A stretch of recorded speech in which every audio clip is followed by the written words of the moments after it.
Hi. Good afternoon, everyone. Good afternoon. Hi, everyone. Good afternoon.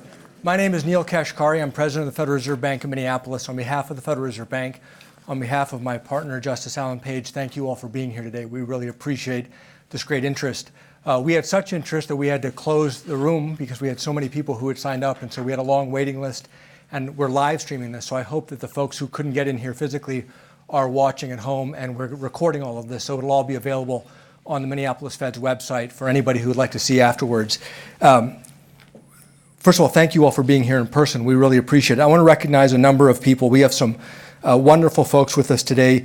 Later on, our keynote speaker, Attorney General Keith Ellison, will be joining us. We're grateful for the Attorney General. We have several leaders of our tribal nations who are here today. Thank you for being here. Several state legislators, both sides of the aisle.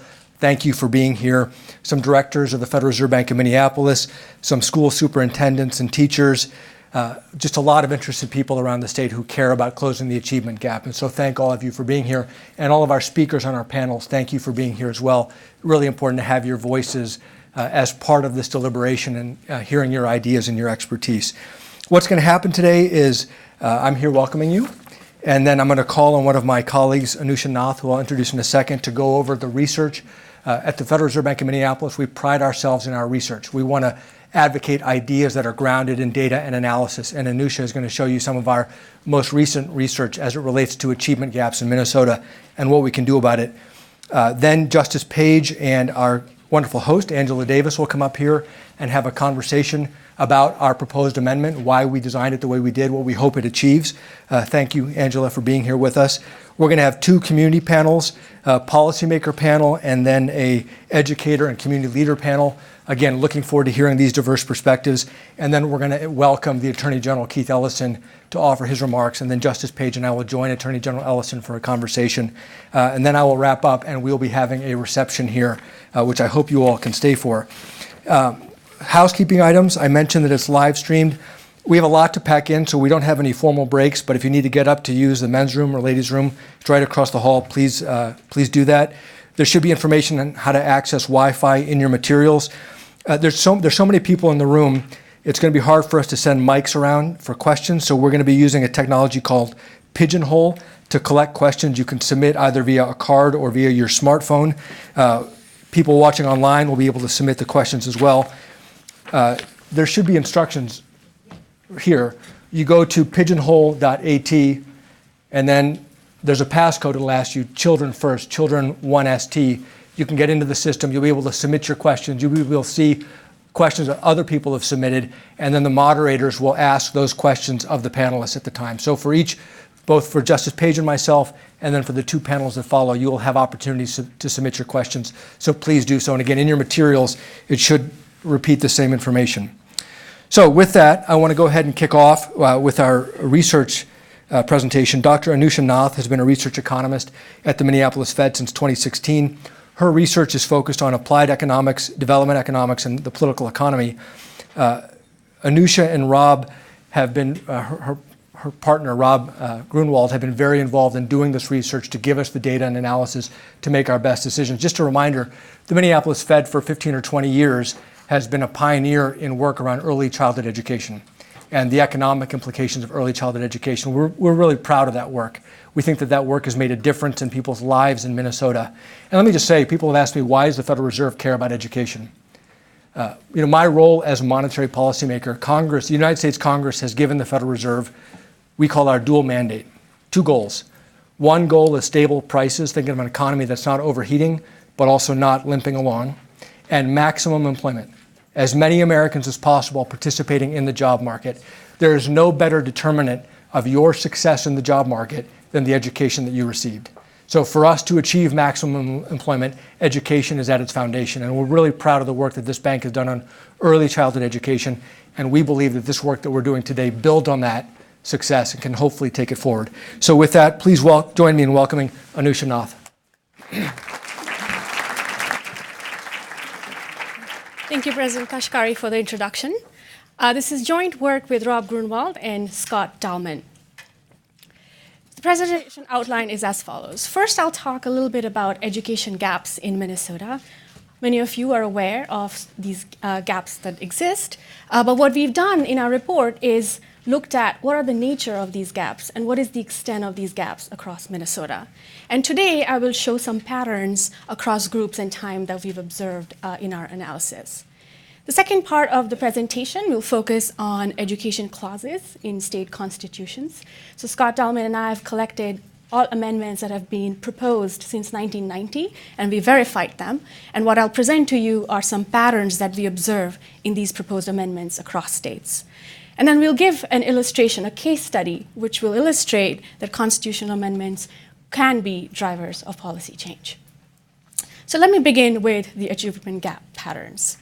So the first fact that we observe, and that many of you might know, is that there's a large and persistent gap in test scores across time. So what we've plotted here are average grade 4 reading scores from the NAEP exam, and we've looked at, here what we are just showing are these average scores across different racial groups. As we can see, the average scores are the highest for the white students, and there's a huge gap across all the other races, whether you look at Hispanic, African American, or American Indian students. Second fact is that although test scores have been persistent, there's been some improvement in high school graduation rates. So again, the whites do much better. And there has been improvement and catching up of other races in terms of graduation rates over time. This pattern is similar when you look at socioeconomic status as well. But even though graduation rates have been improving and the gaps have been reducing over time, what we find is college readiness indicators show us that the gaps across racial groups or socioeconomic groups in college readiness still are very high and very persistent over time. So we haven't really made much progress on that measure. Achievement levels vary across the state. This map depicts all the school districts across the state. As you can see, what we have here is the darker shaded school districts are the ones which have higher reading scores on MCA 3 reading scores, and the lower shaded or lighter shaded school districts are the ones that perform the worst. And so you can see that all over the state, whether it's urban or rural, there's some states which do really well and some states which do not as well. And when you look at the rural-urban gaps, on an average, we really see no difference. And you can see the dispersion in pattern here. Again, if you look at any other measure, we see a similar pattern, and it correlates with socioeconomic status as well. So school districts which are poorer or have a higher minority share of students who are minority typically tend to do worse. So disparities do span all of the state. These are outcomes. What about inputs? Minnesota has actually done really well in trying to reduce some disparities or inequities in inputs across schools and school districts across the state. In particular, what we find in our report is that when you compare the schools which have either a higher minority population or a higher student population which has a free and reduced price lunch eligibility, which is sort of proxy for socioeconomic status, you find that those schools typically do tend to have higher per pupil expenditure on instruction. So this means Minnesota has done well in trying to reduce those gaps across time. They also have similar class sizes compared to the average. But what we find in our report is that teachers who are in these high minority schools or schools which have a high proportion of students eligible for free and reduced price lunch tend to have lower years of experience. Right? So those are some of the patterns we observe in inputs. Just to summarize, although Minnesota has done well to reduce inequality in some of the inputs, we still have large persistent disparities in outcomes, however you measure it, however you look at the disparity, whether across group, across time, or across space. So what can Minnesota do? There have been other states who've faced similar problems, and one of the methods one of the things that states have done is to look at the policy framework within which they choose policies and shifted their focus towards things or sort of policies which are important or are needs of the children of their time. So one of the things they've done is to look at constitutions and see whether they can amend the clauses to better provide for high quality education for their children. So what I'll do now is just go over some of the variation in education clauses across states and then talk about a case study. So the US Constitution is silent on the subject of education, but every state has an education clause. And there's a large variation in what type of language is adopted or what type of provisions are in these education clauses. Some states only stipulate that state provide public education, for example, free or public education, or they stipulate that there should be a common system of schools. But other states go beyond that and require that some high quality public education should be provided for. So just to give an idea of what these provisions might look like, these are some provisions we've taken from other state education clauses. Most of these they go beyond just a provision of free education or a public education or a common system of education. The ones on the top, the ones at the bottom would be somewhat higher mandates for the states. So let me just quickly go through these. The first provision that I would like you to focus on is the uniform system. About 15 states have that, including Minnesota. Thorough and efficient is a provision that's also in many state education clauses, including Minnesota. Equal rights, which includes the fundamental right, which our education be of fundamental value, as in Florida, is included in some states as well, Illinois, Michigan, and so on. There are 2 states which require that the duty of the state to provide for education be either of paramount or of primary importance, and those are Florida and Washington. And there are 3 states which require that the state should provide high quality education. And out of that, Virginia and Oregon are 2 states where Oregon actually doesn't provide for a high quality education, but it does require that the legislature define what quality standards should look like in the Constitution Education Clause itself. So as you can see, there's variation in how states define either the duty of the states or the rights of their children.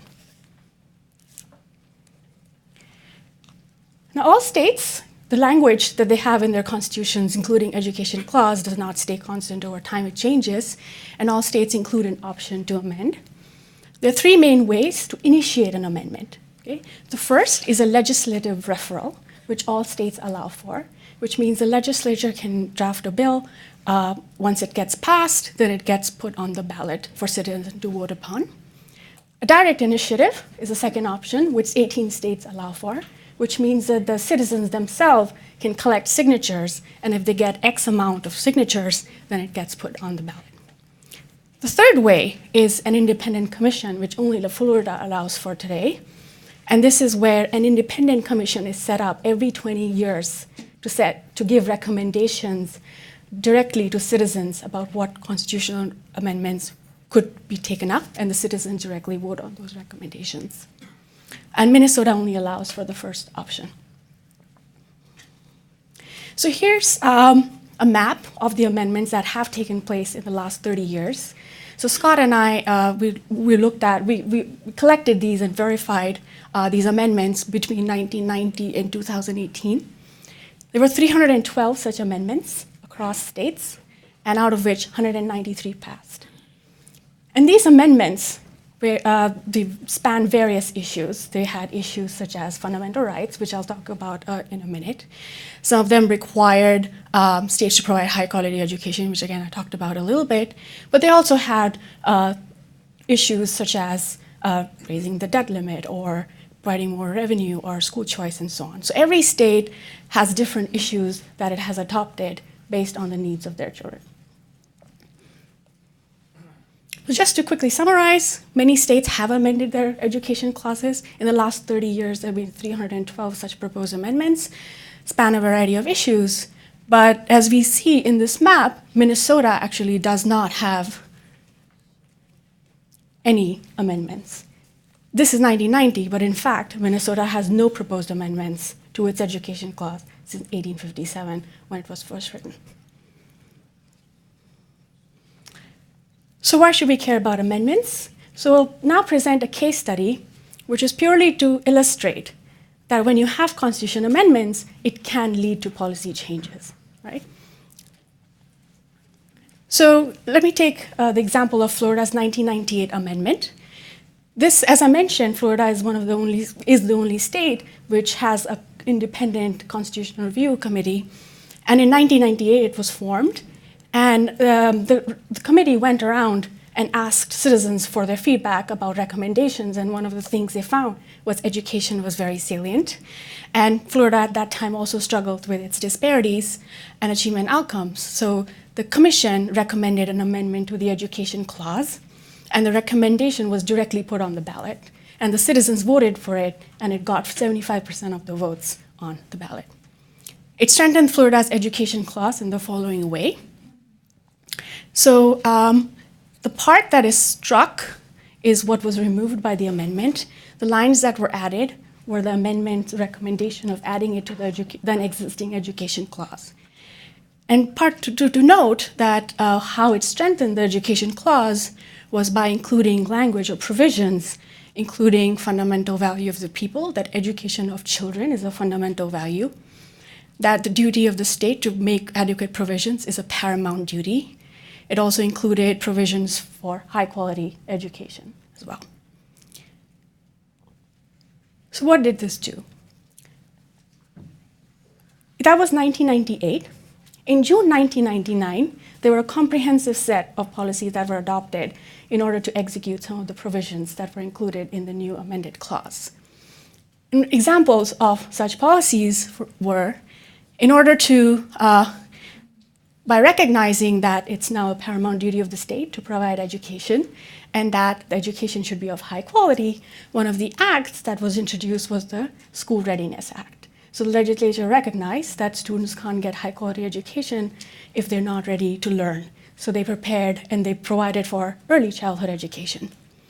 They also recognized that given the existing system, if schools are failing, in order to provide the students with high quality education, they provided scholarship for students to be able to go to other well-functioning or better performing public schools and private schools as well. And also, they realized, well, one of the things that is important for students to learn is consistent attendance. And they realized, especially students from minority households or lower socioeconomic background, have a hard time attending schools due to other factors in their household, including instability in their house or communities.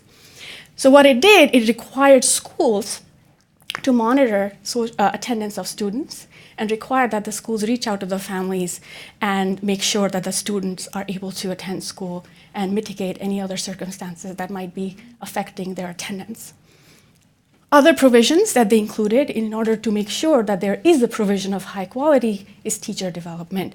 So they had a huge comprehensive set of tools that they developed for in-service professional development for students who are already, teachers who are already teaching, but also for incoming teachers. They increased accountability standards for post-secondary education programs that prepare future educators.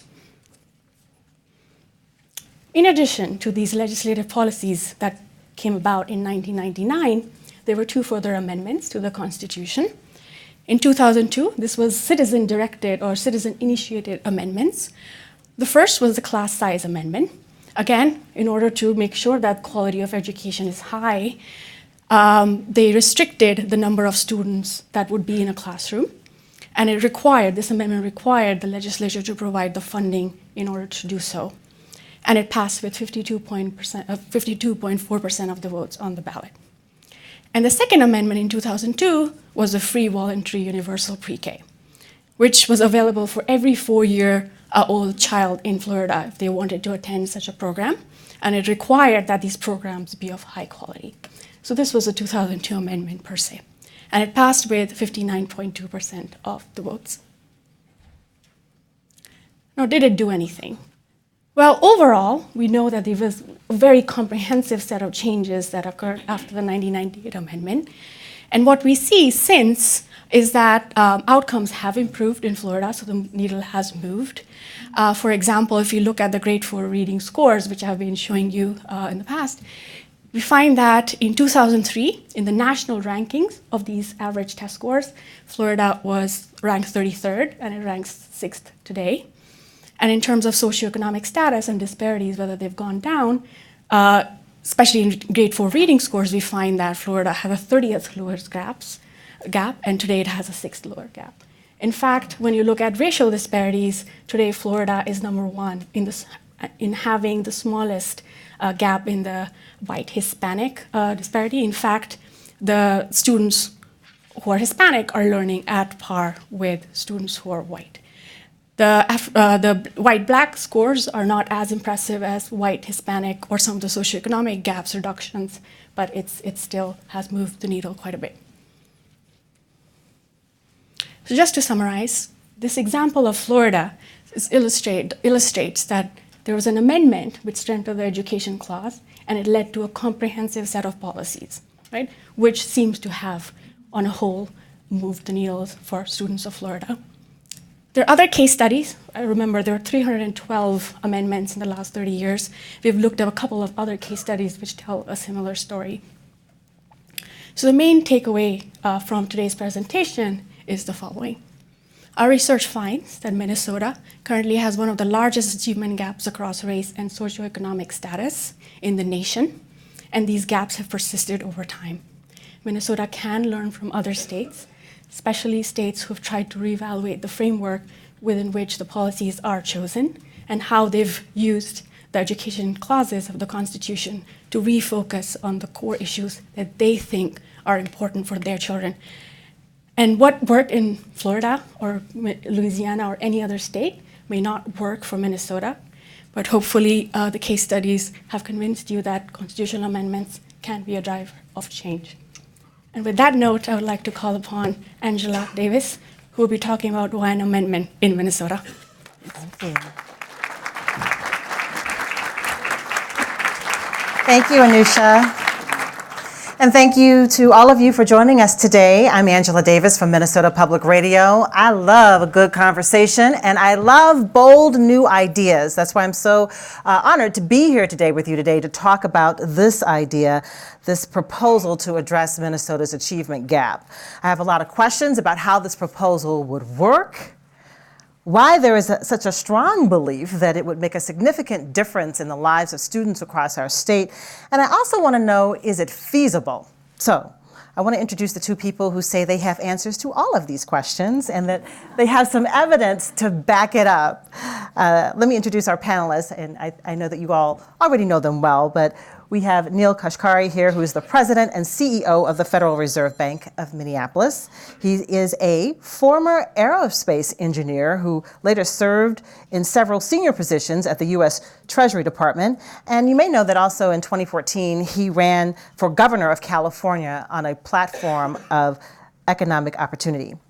Next to him is Alan Page. He is the co-founder of the Page Education Foundation, a former Minnesota Supreme Court justice and a former Minnesota Viking. He has been working on educational issues for decades. I won't say how many decades because it might reveal his age. And we all know he has a deep personal investment in this issue.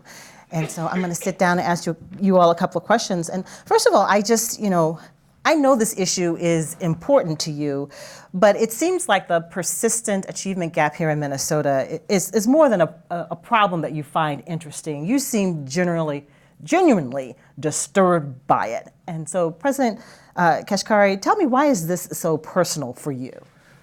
Well, first of all, thank you for being here, Angela. My parents came to America 55 or so years ago from India. I was born in Akron, Ohio. Justice Page was born in Canton, Ohio. That's like Minneapolis, St. Paul. What are the odds of that? We were a very unremarkable immigrant family, very typical. But my parents insisted that my sister and me get a good education. And because I was able to get a good education, every door of this country has been open to me. So here I am, typical kid, son of immigrants, unremarkable, and I get to go and become the president of the Federal Reserve Bank of Minneapolis, only possible because I got a good education. So for me, the fact that that's not available to every child in America is a national tragedy. And if we can start in Minnesota and make sure every child in Minnesota gets a good education, then we can tackle the other 49 states later. Justice Page? Well, for me, it began, I suppose, growing up in Canton, Ohio, 1954, when the United States Supreme Court decided Brown versus the Board of Education. For those of you who were around then, schools were segregated by law. And the court changed that. And it gave me the sense of the power, both of the law, but of the power of education. I also had parents who knew and understood its importance and reinforced that in me and made sure that I understood it. Education, it seems to me, is, you talk about great equalizers. This is one tool that will help any child achieve whatever their hopes and dreams are. It is one tool that will allow every child to be put into the position to choose what their future will hold, as opposed to having a criminal justice system that chooses that future for them. If you simply look at incarceration rates and educational performance, it is enough to say we need to do something. And so for me, it's about justice. So when I heard the announcement that a bold new proposal was coming, I was like, okay, I'm ready, let's do this. I'm tired of talking about the achievement gap. Let's see some action. A constitutional amendment, it was puzzling to me. And so President Kashkari, explain why you believe that a constitutional amendment, that is the best choice now to bring about meaningful change to children here in Minnesota. We got to this recommendation after with Anusha and our researchers studying what's been done in Minnesota. There have been many policy changes that have been tried over the last several decades, and if you look at the data, nothing has moved the needle. We've literally made no progress in closing the achievement gap. And what I found is, and I reached out to Justice Page about a year ago and said, how do we literally put children first? Everybody we meet with says, I'm for children first.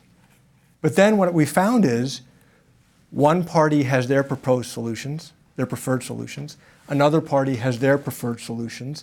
And what they're really saying is, I'm for children first as long as it's my solution. What Justice Page and I figured out, maybe he figured it out long before me, but what we've put together is, let's literally put children first and outcomes for children first in the eyes of the law. And then let's allow all the solutions that can actually deliver those outcomes to be available. And that's why I think it fundamentally changes the paradigm.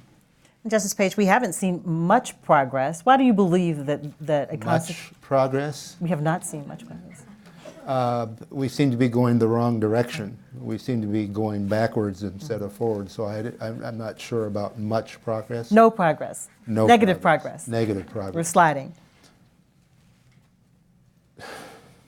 And you had a question. Why the constitutional amendment? How is it different? Why is this the way? Well, it is no accident that our proposal begins with the words, all children. Talk about putting children first. This puts children first. It also makes the education of children a paramount duty of the state through public schools,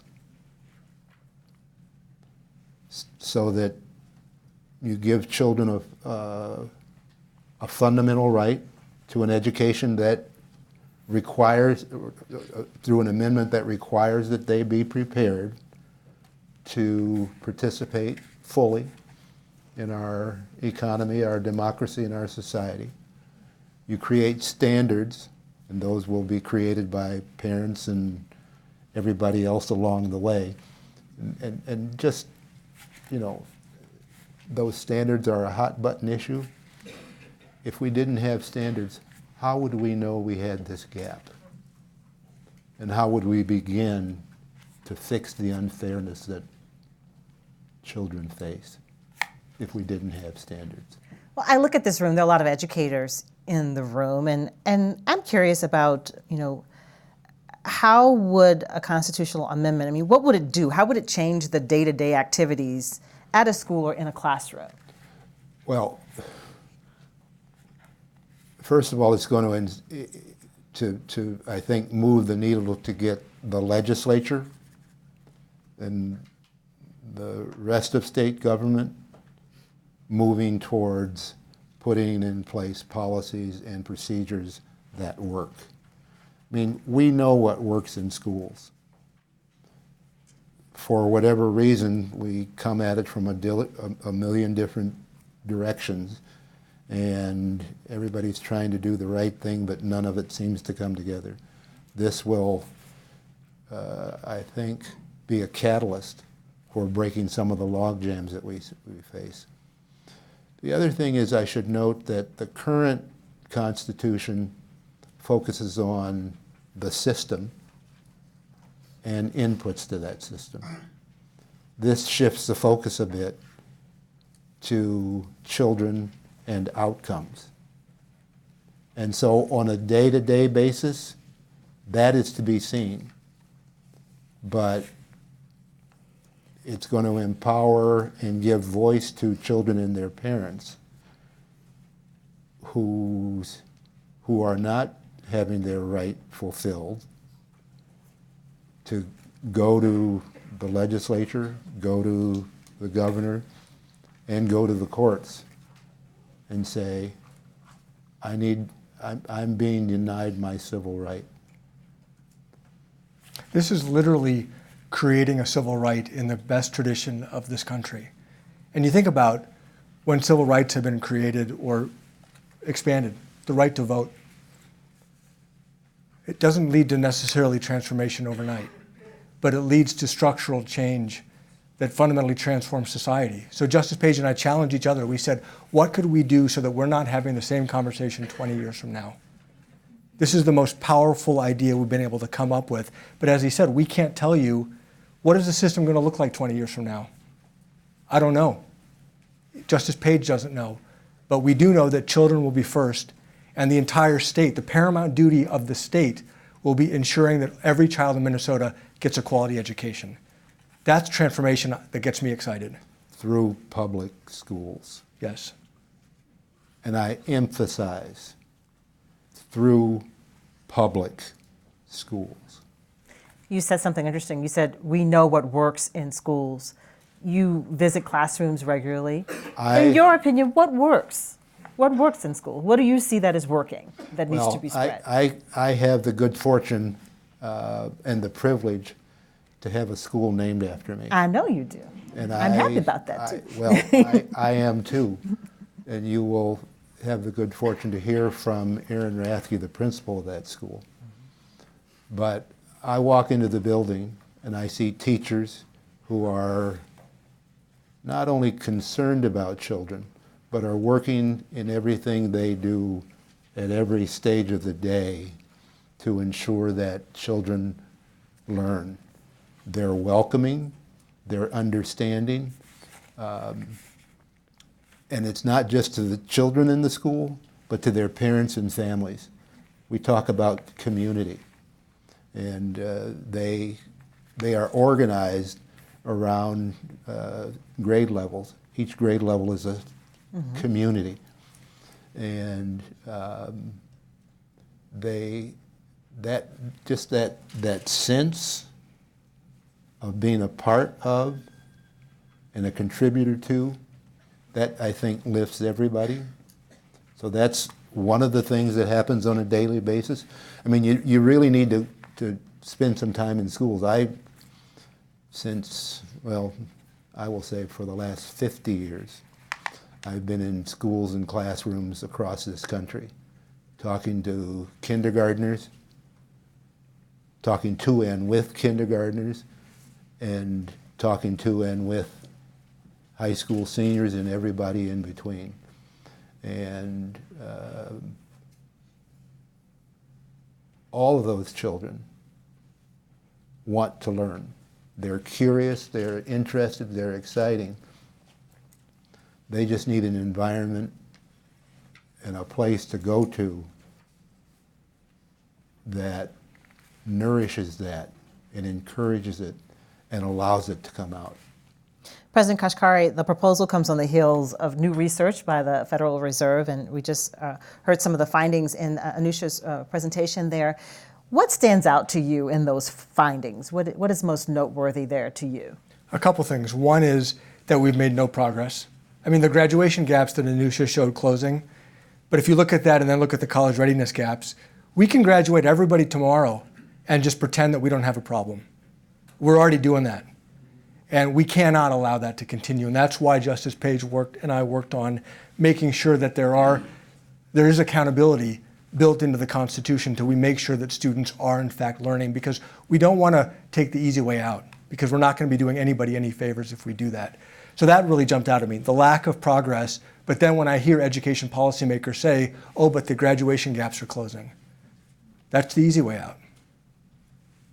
So my understanding of the process is that the state legislature would have to vote on this, approve the idea, agree to put it on the ballot of the next statewide election, allowing voters to decide if this is the way to go. That sounds like a lot of hurdles.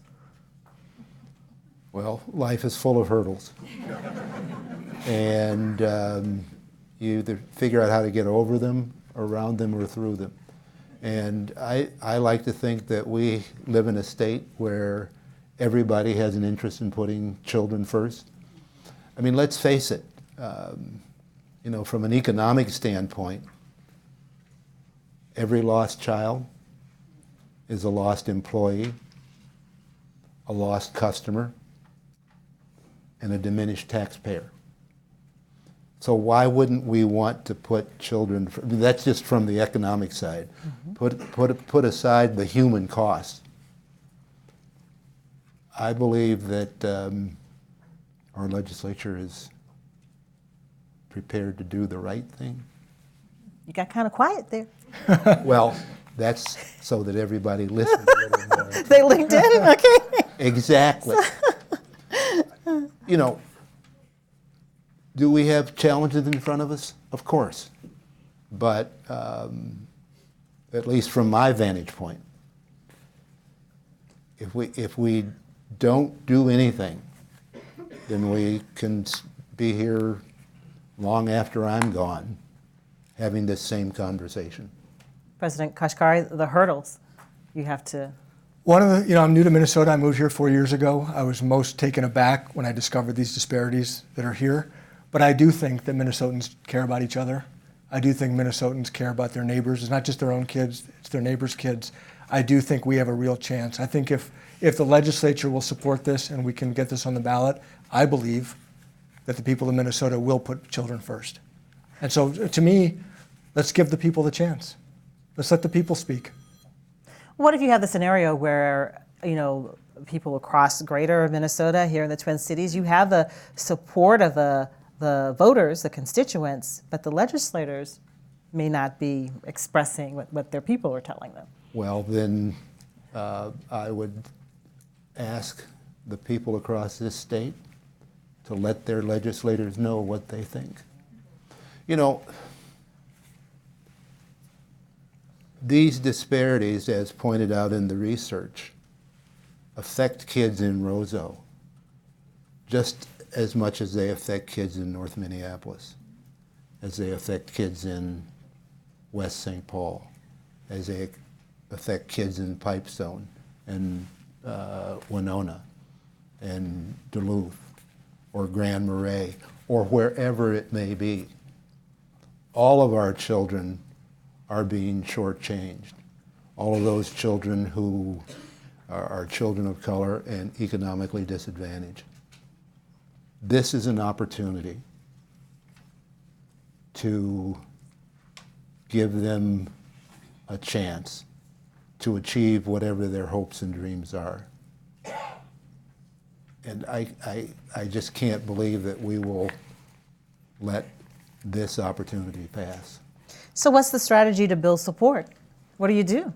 I mean, these people seem pretty friendly, very interested. But how do you build statewide support? At least they're not throwing tomatoes yet. Not yet. But maybe you don't have any connection to children. You don't know any young people still in school, and I mean, how are you going to build support? I have an 11-month-old baby girl, so I do know a young person who will be entering the schools. We're meeting with everybody we can meet with. If you look at in our announcement last week, we had legislators of color with us. We had business leaders with us. We had tribal chiefs with us. We had community leaders with us. I mean, it was remarkable. It was like we talked to some people. They said, "Well, who else is with you?" And we'd tell them, and they said, "Well, that makes me very uncomfortable that I'm going to be with that person." This is like a strange group of people who are all coming together to say, "You know what? We disagree on a lot, but we agree on putting children first." And so, give us a chance. Give the people a chance. I think the people of Minnesota want to put children first. Let's talk about some of the opposition to the idea of a constitutional amendment. Critics who have stepped up to say they don't think it's a good idea, who think a constitutional amendment could possibly do more harm than good. NPR News reported this. Education Minnesota, the state's largest teachers union, opposes the proposal. Quote, "This removes the state's obligation to pay for a uniform system of public schools. We already have a funding crisis in our schools, and to take away the obligation from the state, who's going to pay for our schools?" That was a statement from Education Minnesota President Denise Speck. Which part of, just so I get it correctly, which part of it is the paramount duty of the state to ensure quality public schools, not some other public schools, not some other kind of school, but quality public schools that fulfill a child's fundamental right? Maybe I'm missing something, but all of those other things that people are worried about, at least under this proposed amendment, cannot come at the expense of quality public schools. Paramount duty, there is no higher duty. Indeed, I don't think there's another provision in Minnesota's Constitution that sets something as a paramount duty. We literally surveyed the 50 state constitutions to say what are the strongest provisions we can take from across the country and bring them to Minnesota. And then we go even further by, as you look at the language, holding the state accountable to outcomes. We believe this would take Minnesota from one of the weakest provisions to the strongest provision in the country. And so again, the paramount duty, no higher duty that the state would have. All right, let's try another one. Can I just? Yes.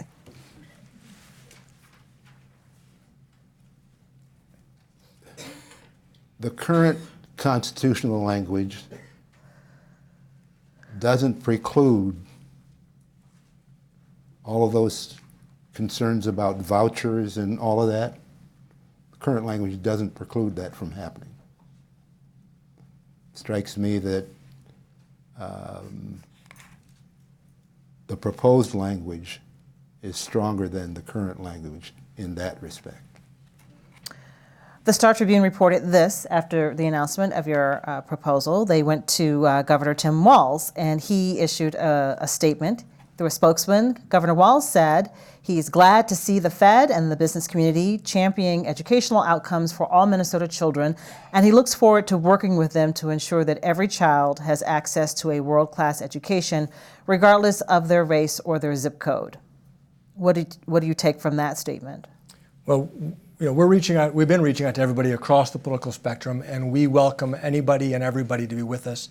I think if Governor Walz can support this amendment, we'd welcome his support as the education governor. And Justice Page and I have reached out to a lot of people who've given us suggestions on how to tweak it and whatnot, and we're open to making it stronger. If somebody has an idea on how to make this stronger for the children of Minnesota, we want to hear it. We are not open to weakening it. The other states that have made constitutional, who've been able to get constitutional amendments, you point to Florida as an example. What should we take from that? I mean, that's Florida, very different from Minnesota. It's not so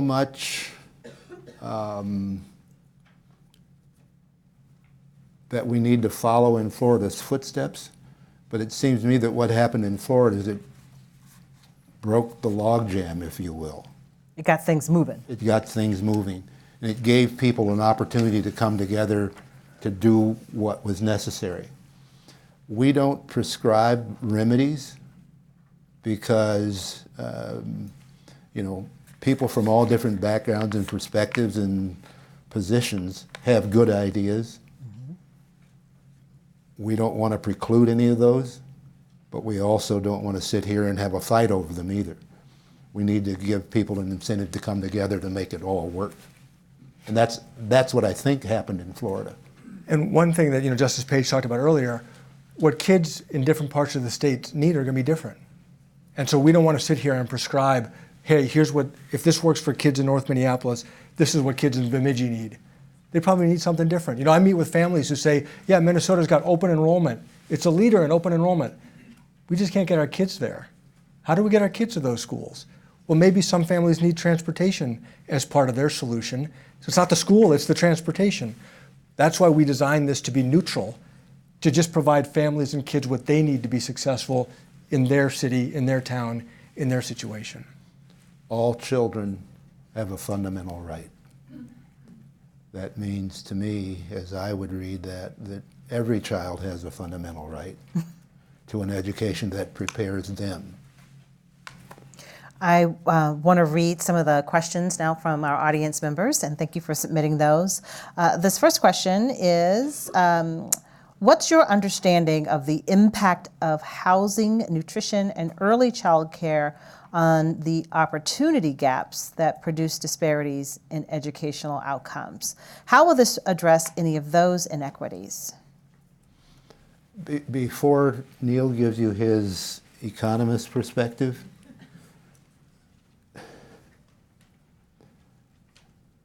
let me just say, those problems exist today.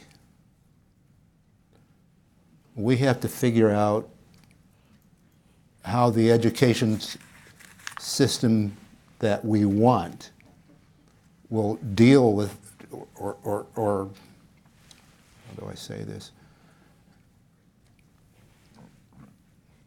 How do we adapt our system so that we account for those problems to the extent that we can?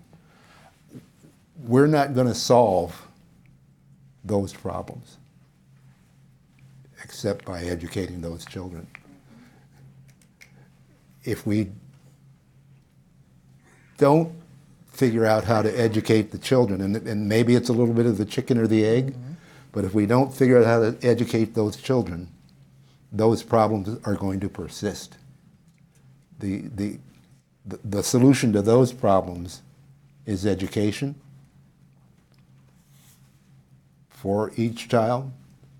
That's the beginning of it, and maybe we can get at some of those. And I understand that each one of those things on that list make it very difficult for kids to learn.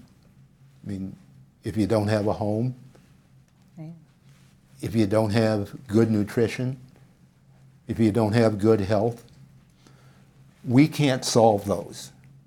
But we can begin to solve a problem that will get us down the road to solving those. President Kashkari? I agree. I mean, sometimes people talk about all of these other issues, and they're enormously important, just as Justice Page said. But if we say we have to solve all of them before we can solve any of them, it is a recipe for doing nothing. Mm-hmm. It is a prescription of paralysis. And so we got to get going.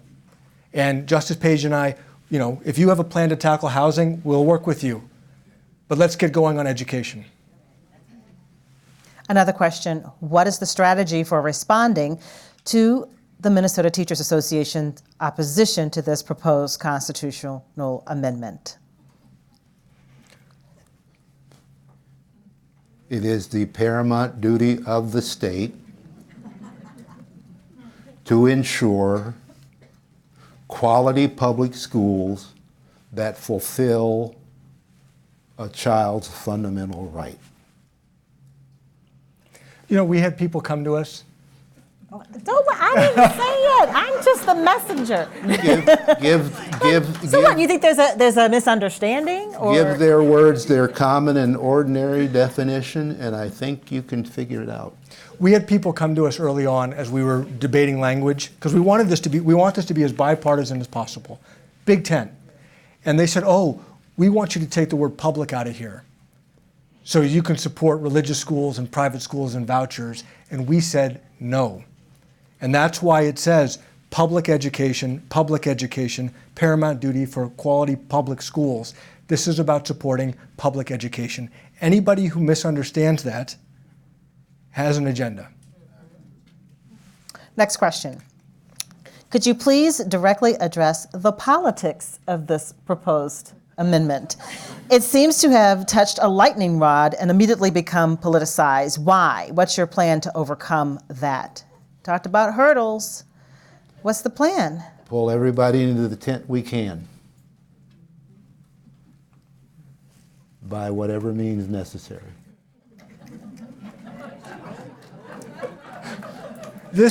I look at this amendment, it's like a window or mirror of truth. Everybody says they're for children first. Okay, if you're really for children first, put children first in the eyes of the law. And now everybody's nervous. Wait a second, what do you mean I'm going to put children first? Well, you said you're for children first. Here you go. This is your chance.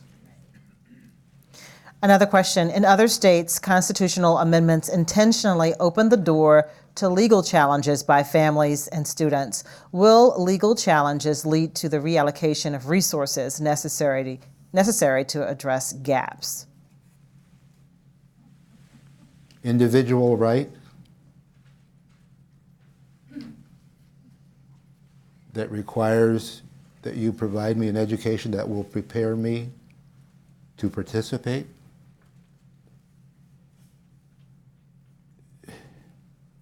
Hard to pull money from my education in some way that precludes me from being fully prepared.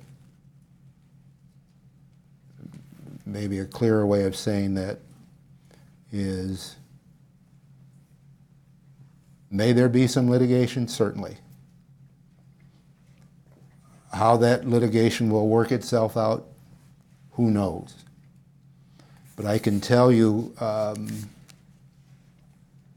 the concerns about the cost of litigation, that's one of the things that gets raised. And the concerns about, this is one I find hard to create a response to because I don't understand the issue, that wealthy families will somehow co-opt the system to advantage them. Well, anything that benefits one child through litigation will benefit all children. That's number one. Number two, this notion of litigation, if you want to, just because somebody sues you, doesn't mean that you have to defend the indefensible.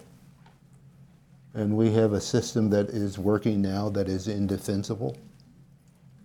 And so rather than defending the indefensible, what if we sat down and worked together, which I think is quite possible to do, to put in place policies and procedures and practices that actually work, as opposed to fighting each other over something that's indefensible, less expensive, gets the result you want, which means long-term, much less expensive. Could this take years, though? This of getting the support of the state legislators and then getting voters? I think once you get it on the ballot and get it, if the people of this state approve the amendment, I think action will take place almost immediately, because it's going to be the catalyst for that, to bringing people together to actually do something. And the changes may take place over many, I mean, it may take place over many years. Again, what is the system going to look like 20 years from now? I don't know. But I do know for decades we've made no progress. And we need to get going. Another question, how can individuals or organizations help to champion this ballot initiative? Have materials been developed to help hold info sessions to educate voters? Well, we need all the help we can get. And so, And then some. And then some. So we have a lot of staff here at the Minneapolis Fed. If you want to get involved, reach out to any of our staffers. There's Beth, there's Aline in the front, many around the room. And I understand that some people in the private sector are putting together a group to advocate for this. At the Federal Reserve, we can introduce ideas, we can talk about economics, we can talk about research and advocate for ideas. We don't run campaigns. And so there may be an opportunity, I'm told, for folks who want to get involved with an outside group that believes this is a good idea. And talk to your legislators. That's number one, because they're the ones that have to get it on the ballot. That's the first step. Talk to your legislators. Do I have time for one more question, or should I? One more question, last question. Your documents speak of an objective standard by which state performance will be measured. Does this mean test scores? What about social emotional learning and school climate? Don't get me started on testing.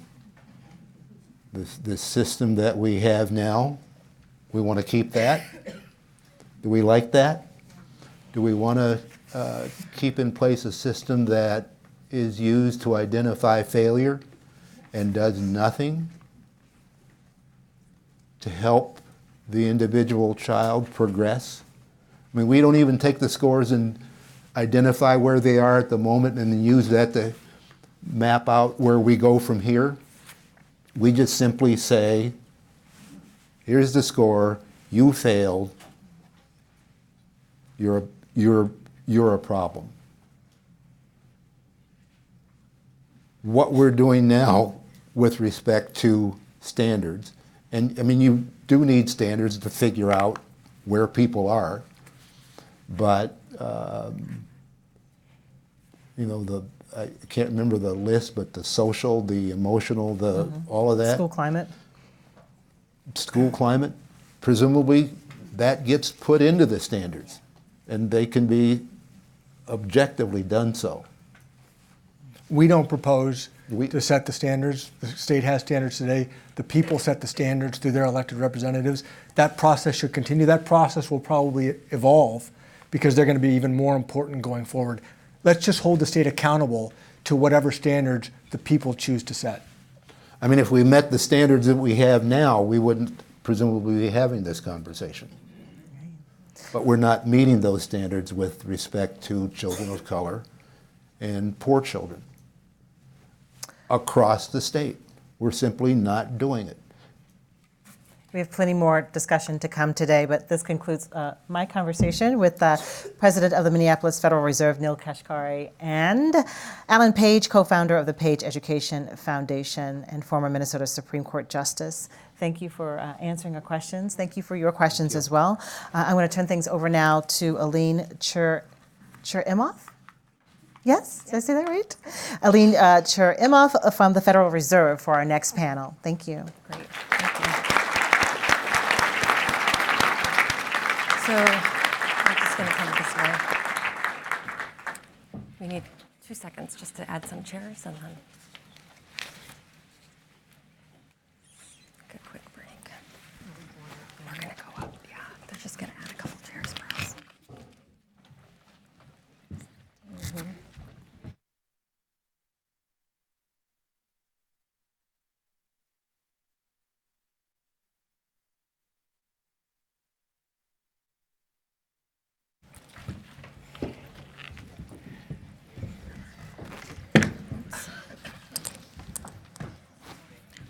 Go ahead down there. I'm going to sit here.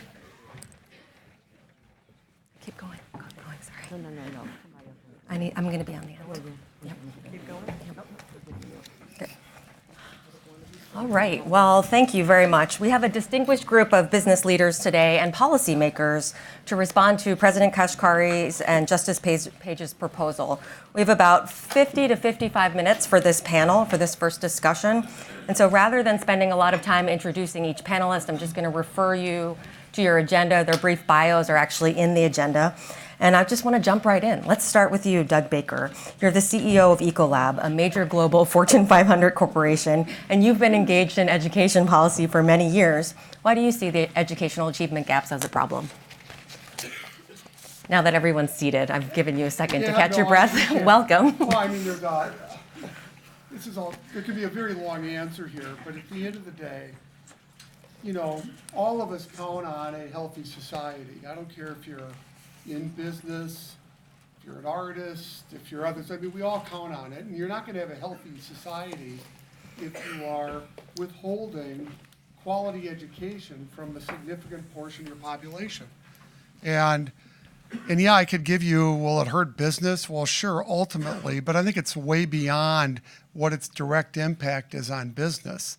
It's really the direct impact on the health of the community at large, about the potential of people that aren't getting the education and what you're doing to their ability to live up and rise up to their potential.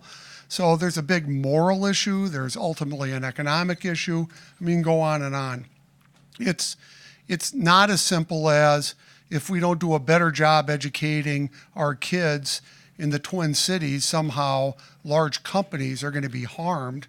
I honestly don't believe large companies will be necessarily directly harmed.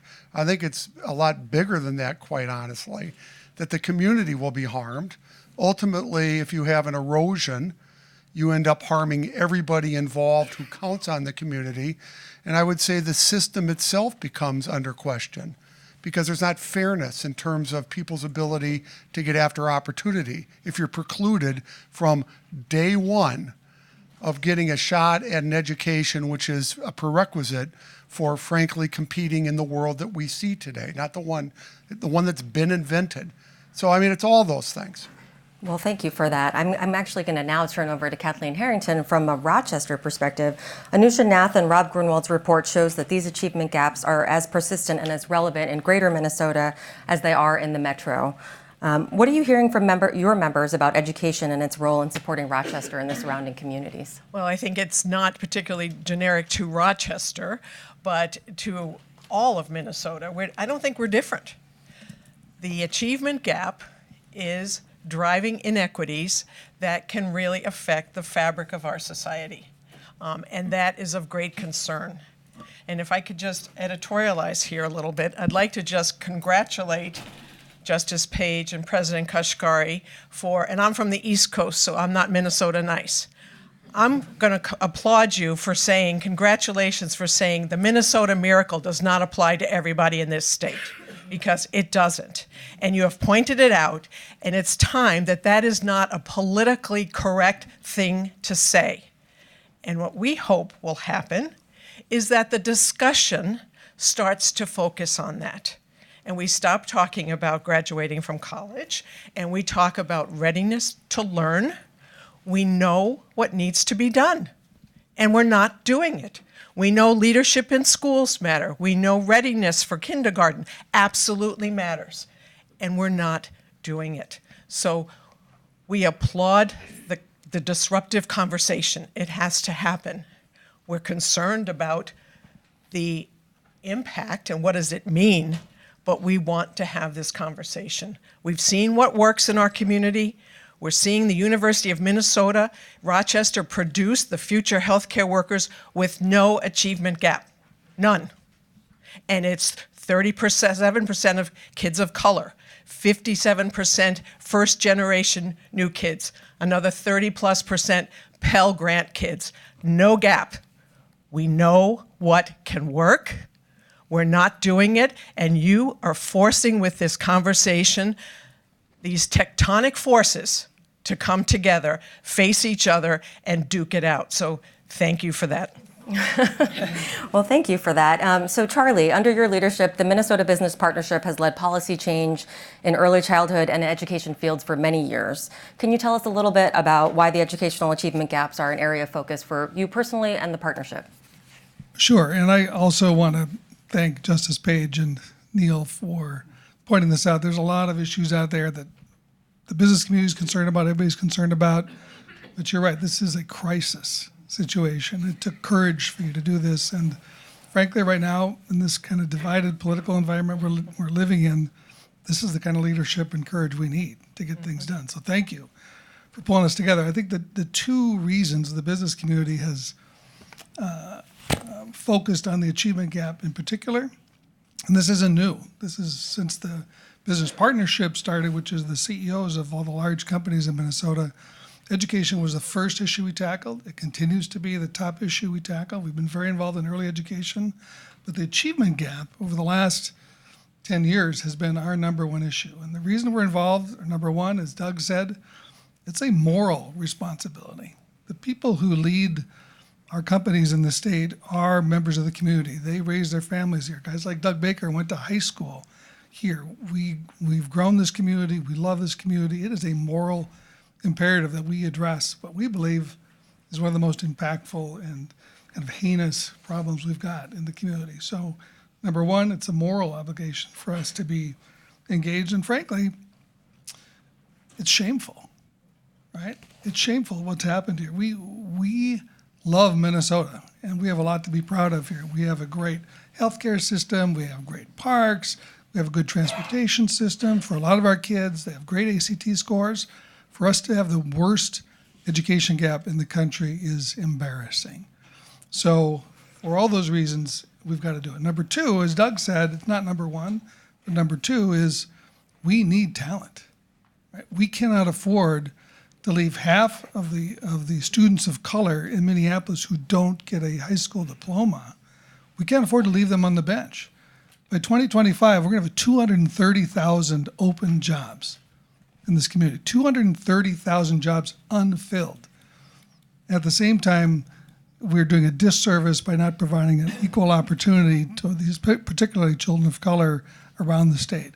That can't continue to happen. If that does continue to happen, we will lose the economic movement we've got going.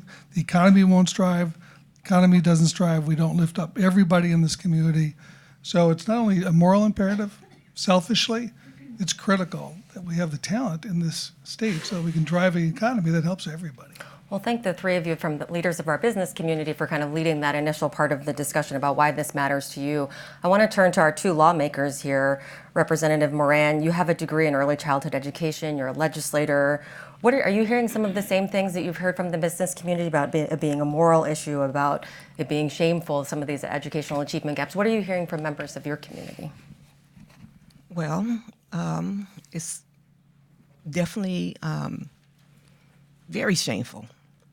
And as a state who has such great outcomes for white students, we should be ashamed that we are so far behind for communities of color, for low-income community, and that we are not doing our best to ensure that every child is successful in school. Because we know that when kids are successful in school, they will be successful in life.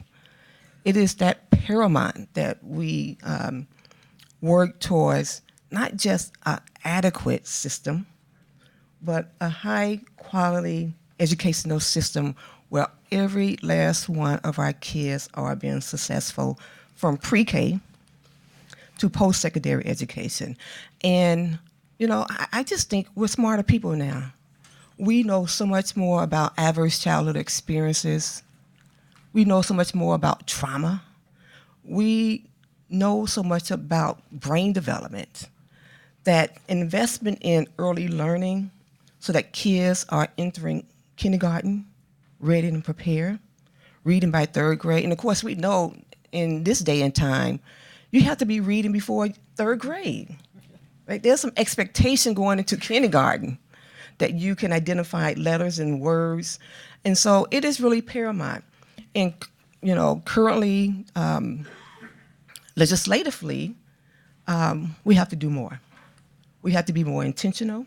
I think we really have to do a better job of listening to communities of color, listening to the low-income community, listening to parents about what they believe works best for their children. And, you know, we don't have a one type system that fits all, right? We don't do that. So I don't know if you have another question for me, but I have lots more questions. So maybe I could ask Jay Zhang then, Representative Zhang, as a lawmaker, a former teacher in our public schools, and a community advocate. I would ask you to start kind of with the same question. Why does this matter to you? But can you also potentially address why do you think that these disparities have been so persistent? So I'm a child of refugee immigrants. My parents came to this country with no formal education, spoke little English, got me a good education, came back, and I decided, what better thing to do than to come back and give to the community that has given me so much. That's how I got into the education field. At that time I graduated, it was during the recession, so, a fresh college graduate, no job, looking for a job. I got into teaching by accident. One of the local charter schools in St. Paul hired me on as an EA, and then eventually I worked on getting my variance license to become a substitute teacher, so I was an in-house substitute teacher. And while working there as an educator, I was seeing some of the very same issues that were happening when I was still a student in school. And I was amazed by it. That's how I got involved in politics, wanted to see some bigger changes. I started organizing on a school board campaign, and one of the candidates was an education reformer who now heads a national education reform group to bring some changes. We're here still talking about the very same issues that we had when I was a student. Think about that. And here I am today as a lawmaker, still battling these very same issues. Why do you think that is? Why are we still battling those same issues? Well, one thing is we need to start ensuring that you have people who have walked our shoes to be here at the table, to put in their perspectives. And I think we just need to have the spine to stand up to all of these big thugs who think they can just bully us because they don't agree with us. And when that press release that you guys had came out, Representative Moran and I had a whole bunch of folks come into the state office building. They want to meet us, and they've been having all these conversations. Oh, you guys need to be very careful. Watch your back. I'm like, look, I didn't run for a public office to get reelected. I came here to get some shit done. All right. Okay, so Kathleen, earlier in your comments, you talked a little bit about Getting shit done? Okay. About what some effective strategies that have worked in the Rochester area in closing some of the achievement gaps. Can you talk a little bit about what some of those are? Well, sure, but I don't think they're different than what's worked in Florida. Okay. And in my experience, I came from Washington, worked on No Child Left Behind, my boss was the father of the governor who almost got defeated because of the work that he was trying to do in the legislature in Florida. But the first thing is we have great research. We have validated, reliable research on what works, but it's oftentimes not even part of the political conversation. We know, there were some good things in No Child Left Behind, and there are some bad things. We know sledgehammers don't work, but we did learn from that if a school fails for 6 years in a row, they're required to restructure. What happened with the 300 plus schools, like in North Carolina, for example, 160 of them had to be restructured. What changed was leadership. The principals in those schools changed the culture, and changed the results. So leadership matters. We know early childhood intervention for students of color, for low socioeconomic, and for students, first generation students, changes their results. If they're ready for kindergarten, you don't start with a gap. All of this talk about remediating the gap is a Band-Aid on a tumor. And we need to get to that root cause fast. So root cause, those are some of the things that work. Research is a guide, but it's not part of the conversation. And the other thing is political will to stand up to strong forces. That's what's going to have to change. Political will. And I think the question you started with of, let's put the child at the center, I just flip it to say, whose needs do we need to meet? Are we meeting the educator's needs? Are we meeting the management's needs? Are we meeting the children's needs? And mediating that has what's gotten us to here. If we could do like, and I don't want to sound like a Mayo sycophant, but what Mayo Clinic, our largest private employer, does in the state, puts the patient at the center, you get the results. You're measuring quality. And the last thing I'll say about what's worked is respect for and utilization of data. With analytics we have now, we have great opportunity for improvement, not punishment, but continuous quality improvement. And if the professions could embrace that as in the interest of the child, then I think we have some pathways to pursue. Representative Moran, you also talked a little bit in your opening remarks about the importance of early childhood education as one of the kind of policy solutions or considerations. What are some of the other policy things that you're thinking about in terms of education that you think either might work, have you seen worked, or could, potentially promising solutions? So first, I just want to say I definitely agree with this Supreme Court Justice and our president here of the Federal Reserve about looking at the Constitution, because it's foundational. It just starts at the foundational place within our Constitution. This language was enacted in 1857. 1857. And I think most of us know what was happening in 1857, right? And so policies were not always created equally for all to participate, right? And so I'm just asking us all to think about reimagining what education needs to look like in the 21st century. And so some of the things that I have worked on has been, because today education doesn't live in a silo by itself. It is impacted by housing. It is impacted by homelessness. It is impacted by the ability to have a good job. It is impacted by trauma. It is impacted by many, many different experiences.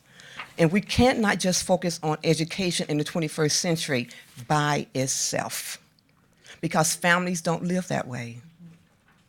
So we need more of a comprehensive plan about creating better educational outcomes by, one, investing in something like the Promised Neighborhood. A promised neighborhood that's look at stabilizing families. There was a program called Homework Starts at Home, where for so many kids who are homeless, they don't have time to focus on homework or reading a book. There's so many other factors that are impacting their everyday, daily lives that we, as a community, as a state, need to take into consideration in the 21st century. And so if you don't know about Promised Neighborhood, right now we have a Promised Neighborhood in St. Paul. We also have one in Minneapolis. And St. Cloud has an up-and-coming Promised Neighborhood, but it's also a partnership with like Northfield and Red Wing with the Educational Partnership Coalition. And what that looks like is, we get better outcomes when we know families are stabilized, when children have a home to go to. We have better educational outcomes when we work with the parent. We have better educational outcomes when we don't just look at that one child who may be failing, not the school that's failing, but we look at and pay attention to the child who need the extra support. We have to look at mental illness. We have to look at trauma. And how do we look at educational outcomes for all kids through a more holistic, comprehensive view? And so that is something I think the state of Minnesota is the only state right now who have invested in the Promised Neighborhood in the country to get the results where we see the increase in outcomes for children in the school system. And listen, when we talk about all children matters, we really got to start looking at the children. And I would say, whether that means or it doesn't mean looking at a school system and just test results, right? Or that means looking at teachers and thinking that when we talk about children, we are somehow that we are against teachers or we are targeting teachers, you know, or blaming just parents for the outcomes of their kids. That doesn't work to have such a punitive system because we forget what is at the forefront of what we're trying to do, and that is to work to ensure that every child is working towards their best potential because we have surrounded them with the network of support that they need, and sometimes even with the family need, sometimes even with the community need. Because you know what? We have a community, we have a country that we looked at Roe versus Wade. We have looked at no red wine. We have a school system that is based on a taxation of funding that is inequitable. It is so inequitable for those little small communities of color. Looking at a tax base of how we're going to fund education. So we have to, not all this equal is needed. We need some equity here. And look at it through that lens. Well, thank you. So this question was for, actually, in just a couple of minutes, we're going to be opening up the Pigeonhole, or I'll be taking questions from Pigeonhole. So if you do have them, please feel free to start sending them in using those instructions up there. But I have one question for any of the panelists, but specifically I want to ask Charlie and Doug. We heard President Kashkari make a statement earlier that in the eyes of the law, this amendment would put children first. That means everything else would be second. In your roles as CEOs or leaders of organizations, what are your thoughts on that? Thanks, Charlie. I completely agree with the premise that you should put children first in this context. And we need a catalyst to drive some change. And the evidence is pretty clear. We've been talking about this achievement gap for years and years and years, yet we can't get any fundamental change. And we aren't getting any change that's driving any improvement in this gap. And the stats are clear. If you read the report from the Fed, there's many, many documents that will tell you that this is true. So I think the fact that we flip this and start putting children first, I think Representative Moran had it very clear that I do believe that's going to be one of the most important things for change. I guess the risk of getting this wrong, so teachers unions got their fear. I don't really have any fear. I think the fear of not doing anything is much greater than the fear of doing something. There will be an unintended consequence of change. There always is. I would say, as we looked at it, I would guess that it's probably going to mean more spending in schools, not less. But if we spend too much but get better outcomes and close this achievement gap, it's a hell of a lot better than where we are today. Now, we would like to spend the perfect amount of money to get the perfect outcomes, but life never works that way. And so fundamentally, turning this, making the children paramount and their needs and their right, I think is exactly the right approach, given we've tried everything else. I think we need a catalyst, and I think this could serve as one. Thank you. Well, first, let me thank Representative Zhang for changing the slogan for the Minnesota Business Partnership to "Getting Shit Done." That is our news. Thank you. I'll give you something. Trademark it. I already tweeted it, so we are on our way.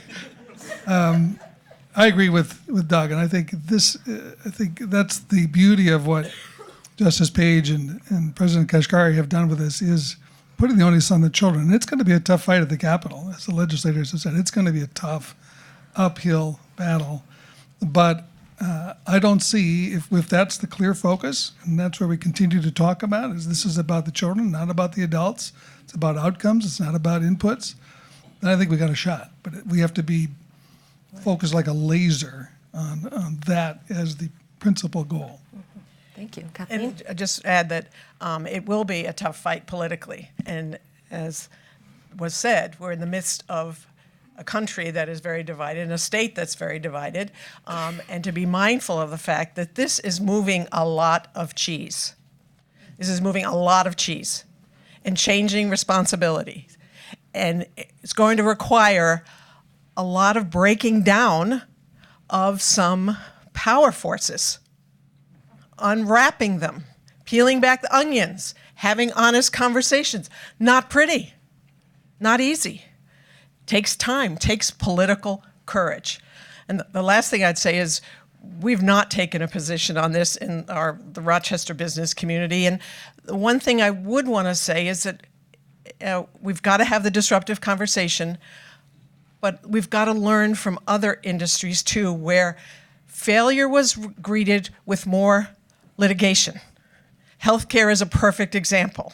And that's one area where employers are paying a big price. All of us are paying a big price. The cost of defensive medicine is really high, and it changed the practice of medicine. So we want to be careful here that the conversation is all about the kids and changing it so that the practices that we're not litigating to preserve status quo. We are moving forward, but we don't want to spend money on defending the status quo or creating defensive education system. Thank you. Does anyone else want to respond to that, or I can move to some of the questions that are coming into Pigeonhole? Go ahead. It was really about the constitutional amendment puts children first, essentially. And if you have any thoughts on, implicitly that means that everything else kind of comes second. And I agree with that. And it also really lays out really clear, if you read the new language, it's a focus on children in public schools.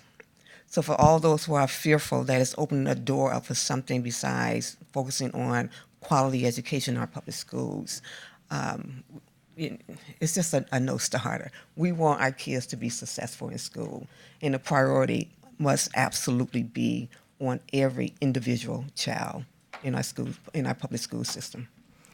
Thank you. So there's a number of questions here on Pigeonhole that really kind of talk about political coalitions and, as President Kashkari mentioned earlier, how do you make that tent as big as possible? What advice do you have for people if they're thinking about whether or not this is a priority for them in the upcoming legislative session? How do you make what's a big tent strategy look like? Maybe I'll start with the business partnership from your perspective. Oh, good. Since you were looking at me. Yeah, shouldn't have done that. Well, I think it is going to be a short session. Right? It's only a couple months long. It's one of the shortest we'll have. There's a lot of things on the table. The bonding bill's big. People are talking about a lot of other issues. Housing's important and other things as well. So I think you have to get this in front of their eyes. And I think the only way to do that, frankly, is to have a broad coalition. Right? The people here, the people in this room, so it's a business community, minority community. Keith Ellison, my friend, is here. We haven't agreed on anything for 20 years. Right? But I love Keith Ellison, and we are shoulder to shoulder on this. And that's what it's going to take to put this above kind of all the other scrum and the presidential campaigns and all the acrimony. If we can put together a coalition that's never been done before to fight for a cause that affects all of us, then I think we can be successful in a session that's going to be short and busy. Go ahead, Kathleen. I've unfortunately spent 2 more years of my life managing campaigns than I care to think. And this one is really interesting to think of how would it be done. And I think it has to be bottom up and top down. And because the time frame. If there was more time, I'd say bottom up. And the bottom up has got to be the most important. And we're going into a presidential year in a legislature that is very narrow. The margin is so thin in the Senate. There are such high stakes on the partisan level that if this gets partisanized, it's in trouble. So the messaging would have to be so clear. That bottom-up coalition would have to be so clear, and this would have to be one of the most sophisticated efforts, grassroots efforts, I think, that would need to be done, involving all parts of this significant coalition and many, many Nixon goes to China moments in this effort. By that I mean you want people saying, wow, they're together? Wow. They're together, to really capture people's imaginations and their hearts. Because this is a big paradigm shift. And it may sound, and there are going to be plenty who are afraid. I mean, many of my business people will be afraid. I've heard from my politicians. They don't like this because it's jockeying committees. It's jockeying power. Who's got the authority? Can the courts tell the legislature what they're going to do? All of those questions are going to have to be answered, but always come back to, and again, this is not a statement of support because I don't have my board's approval yet, but always come back to, why are we doing this? And we're here to meet the needs of the children. Another one of the questions that's up on Pigeonhole right now are, what are some of the tangible ways that you can imagine a constitutional amendment might affect change for students? Representative Zhang, as a former educator, can you talk to us a little bit about your perspective on that?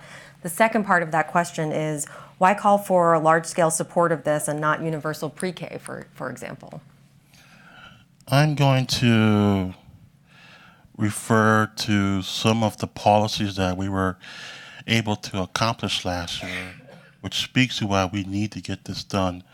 One great example of why we need to do more than just funding is a bill that we passed that was led by my colleague who's here today, which Republicans were trying to make it controversial, was the savings account for students.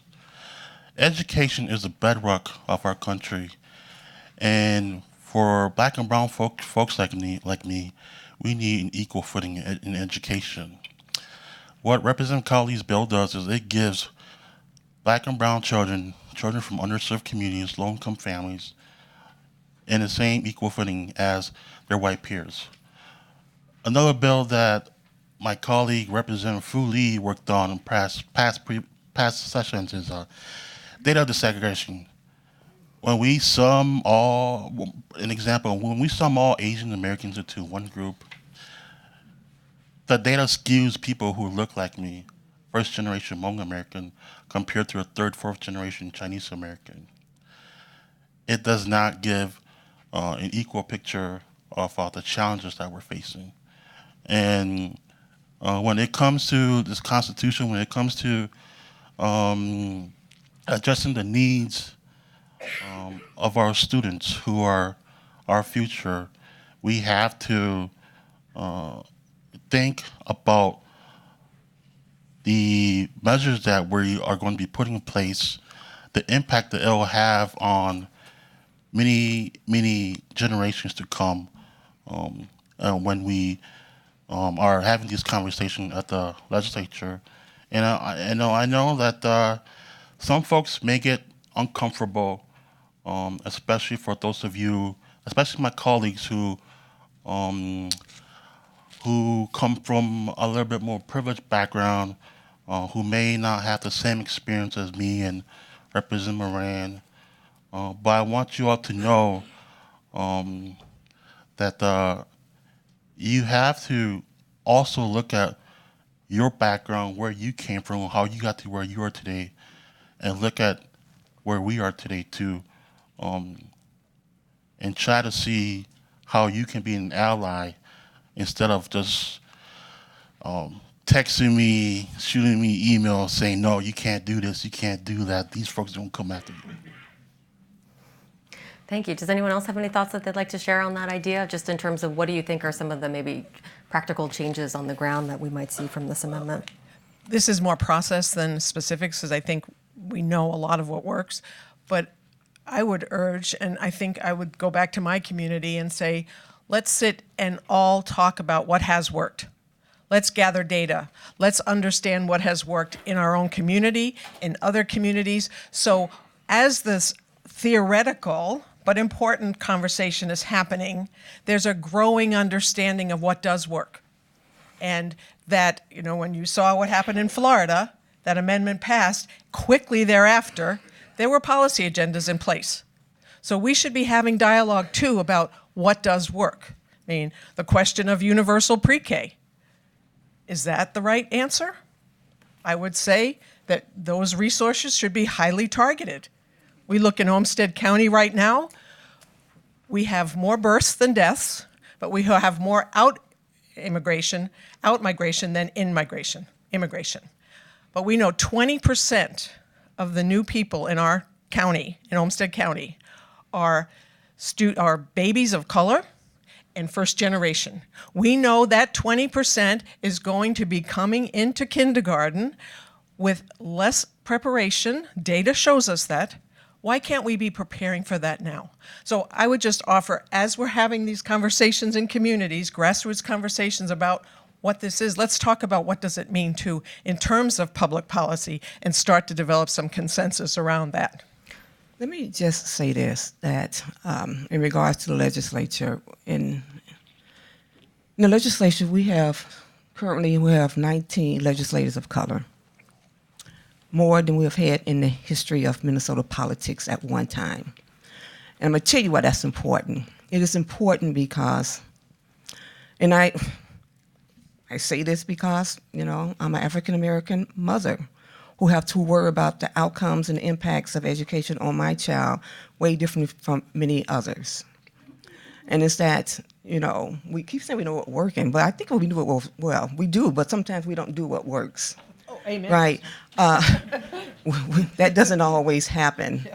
And not everyone's worldview is always given a chance to impact the final decisions. But we have legislators of color in the legislature who have diverse experiences. And those experiences come from our own personal upbringing, how we had to bring up our own children or our sisters and brothers. And if we want to know what works, I would say to other legislators, ask, listen, engage, and also go into our communities and engage our communities. Because what works for our families are not always the solutions and the policies that we see moving through the body becoming law. And I will also say that we have some of the worst disparities for those reasons, because we have not done those things. Your worldview is not everyone's worldview. And we have to expand on what those worldviews are and the solutions about creating the outcomes that communities of color need to be successful and to thrive, recognizing that all policies do not trickle down to all of our communities. They have not. And so just be open to know that you may not have the answers, right? And for all us here, look into our communities and say, what do you think works for you?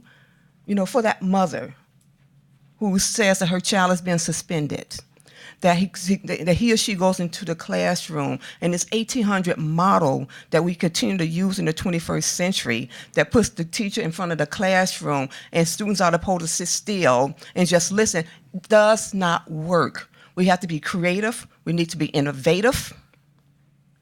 And we have to know that one solution does not work for everyone, whether it's communities of color, whether it's urban or rural. It does not always work for we can all see that, right? Because we wouldn't have the outcomes we have right now. And it's not the burden, it's not always on individual, it's the policies that create the practices that we see continuously within our schools. And we have to do better. Well, thank you. Some of your comments remind me of some of the questions that we've heard when talking with folks about the amendment. And one of the questions that often comes up is who gets to define quality? And we hear that in a number of contexts, and it's a question here on Pigeonhole as well. I might ask our Doug or Charlie to try to take a stab at kind of a thought about quality. I think your thoughts about asking, listening, and engaging Representative Moran are maybe part of that conversation. Well, as I think Justice Page talked about earlier, the first folks who will have a chance to define what quality means are legislators. And I'm more hopeful that this doesn't have to end up in the courts, ever. Given what I've heard today, given these legislators and their leadership on both sides of the aisle, once it passes, and I do think it'll pass, if we can get on the ballot, I do think it's gonna pass, then it's gonna go to the legislature in the next year, which will be a new full year legislature. And I'm hopeful, I'm optimistic. If we can put together the coalition that we need to generate the kind of effort it's going to take to get it on the ballot, and we come back and it's passed, then that legislature, I think, will define what quality is. Hopefully reading the kind of things that you guys have written in your report and that Kathleen talked about in terms of what's worked in other parts of the country, that will be what quality is defined. And the great thing we love about the amendment is there's accountability built in. We think that's so important. Tests aren't the answer. I agree with you, Justice Page, to everything. But we have to let parents know how their kids are doing, somehow. in some kind of apples to apples comparison. So quality hopefully will not only be defined, but also measured. And if we can do that in the next session with your leadership, maybe we don't have to go to the courts, and then we can get something way sooner and way less expensive than we thought we might. Go ahead. Yeah, I'll only add a couple things. One, this isn't the first time we've talked education, so this quality discussion has been ground well plowed, and we've been through it. And so some of this is back to outcomes. And we're hoping that kids going through our education system come out prepared. And we have preparation standards. We discussed them. I think we just talked higher graduation, lower prep scores. I mean, it's what we're seeing right now. We have endless number of examples. I would say every person that's in business. North Carolina, I ran a facility where we're hiring people out of high school, and we needed to have 6-month English and for written and math classes so they could be prepared to work in a new statistical environment in a manufacturing facility. And we would hire people, and then we would pay them to go to these classes before they were able to work on the line. Now, they had high school graduation certificates, but by no means had that high school prepared them or the whole schooling system for even that job. And so we see this over and over again. And we're doing those kids no favor by giving them a certificate, but not giving them the education. At the end of the day, it's going to be the education that you rely on. And so I don't think this is like new stuff. But what's happened here for now literally decades is that we have a group of our citizens that are not getting the education they deserve. It's a group that continues not to get the education. It is also income level, and it's just self-fulfilling. And we are trapping people in this endless cycle because if you're poor, you don't get the education. And the only way to get out of being poor is through an education. And so somehow we got to go get after this. If we don't like income disparities, which we shouldn't like the way they're moving, then you've got to really get after education. If you look at all the stats, and we like to divide people in 1% and this percent and that percent, but what the real division is, if you have a college or some college or you don't, you have very different outcomes. It's foundational. And this could be different kind of vocational schooling and others as well. But we have to understand that there's a correlation. It's unarguable, to be quite honest, that education matters in a big way, and we also have a huge disservice to a number of people. So I sort of get this political will and everything else. I sort of go, what's hard, and I grew up in Minnesota. I went to high school in Minneapolis public schools, West High School. It's been torn down. And they built a retirement village there, which is kind of a statement, isn't it? But anyway, so maybe I'll end up there. Who knows? The point, even public schools, we've got to figure out how to break this logjam. And we do have political interests on either side, but there's got to be enough will. So this morning I started my day off with a close the gaps by 5 meeting. And I've been working 15 years on early childhood education. It was on MELF, Minnesota Early Learning Foundation. It's where we came up with the targeted scholarships. Let's give money to those kids most in need first. If you take care of their needs, then we can start talking about giving money to other people. But we need to make sure that those needs are met. We haven't met half of them yet. It's been 15 years of conversation. Now, we won't give up. If it takes another 15 years, we'll keep pounding to get this done. Let's hope not. But we can't take 15 years here. I mean, we really need to get after this and have some will. I will say this. I don't think there's one person I've met in the partnership, not like we get everything done we want, God knows, but I know there's really strong resolve that this is a very smart means to create the catalyst that can force some of the change that we need. And so we are going to make this one of our top agenda items, right? In a way, because it's right for the kids. And I want to get to, this isn't self-serving in the sense of like our businesses are going to blossom. What's going to happen though is our societies are going to decay if we don't get after this. And there's no way you can have a strong Minneapolis, St. Paul, or Minnesota, or United States if you don't fix this education disparity problem. It is a cancer.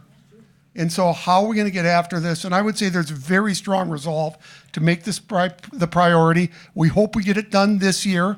We aren't going to all go home and quit next year if it takes next year. And so we do have to get smart. We do have to attack it. But I would also say you're just going to make it a priority and understand we are going to figure out how to get this darn thing done.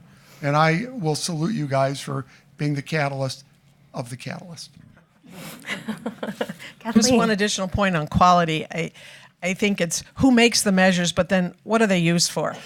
Are they punitive? Are they to improve quality, and for whom?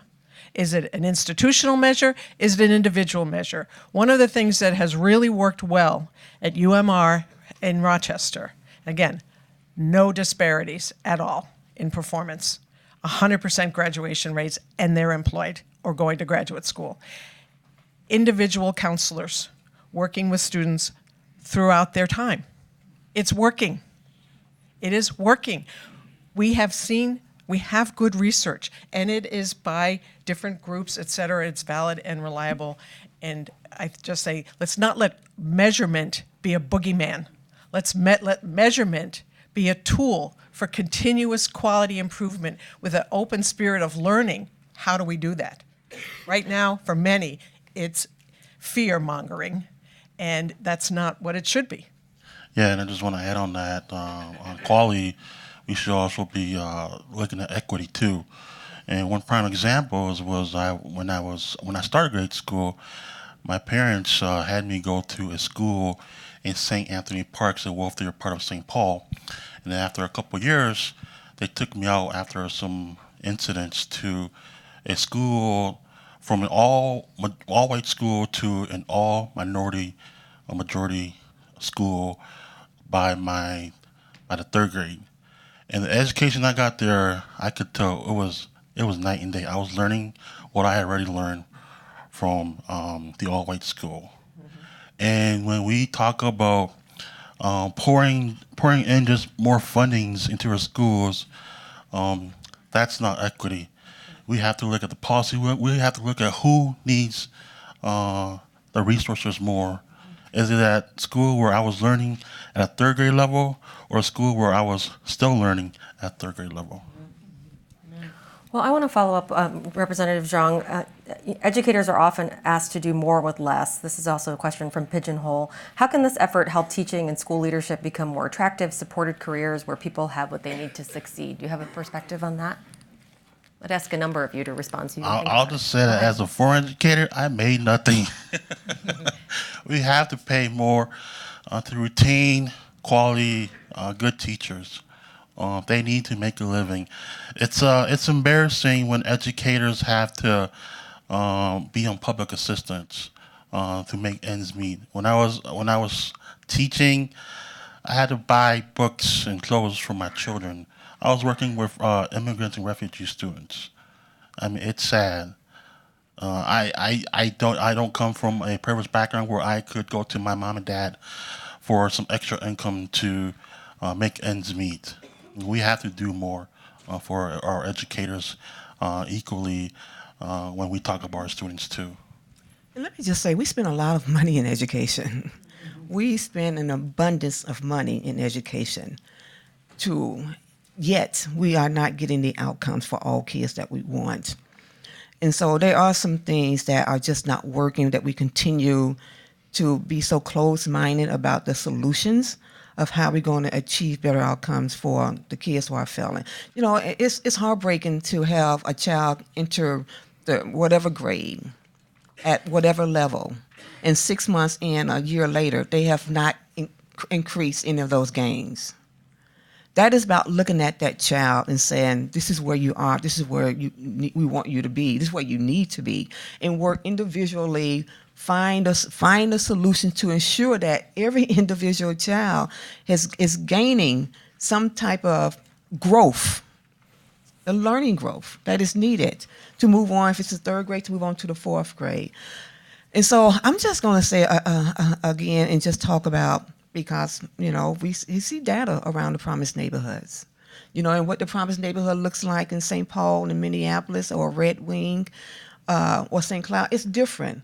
But this type of partnership, talking about a grassroots movement and partnerships to have the nonprofit, the philanthropic, the business entity, and have the state investment in what is needed. That is great outcomes, better outcomes.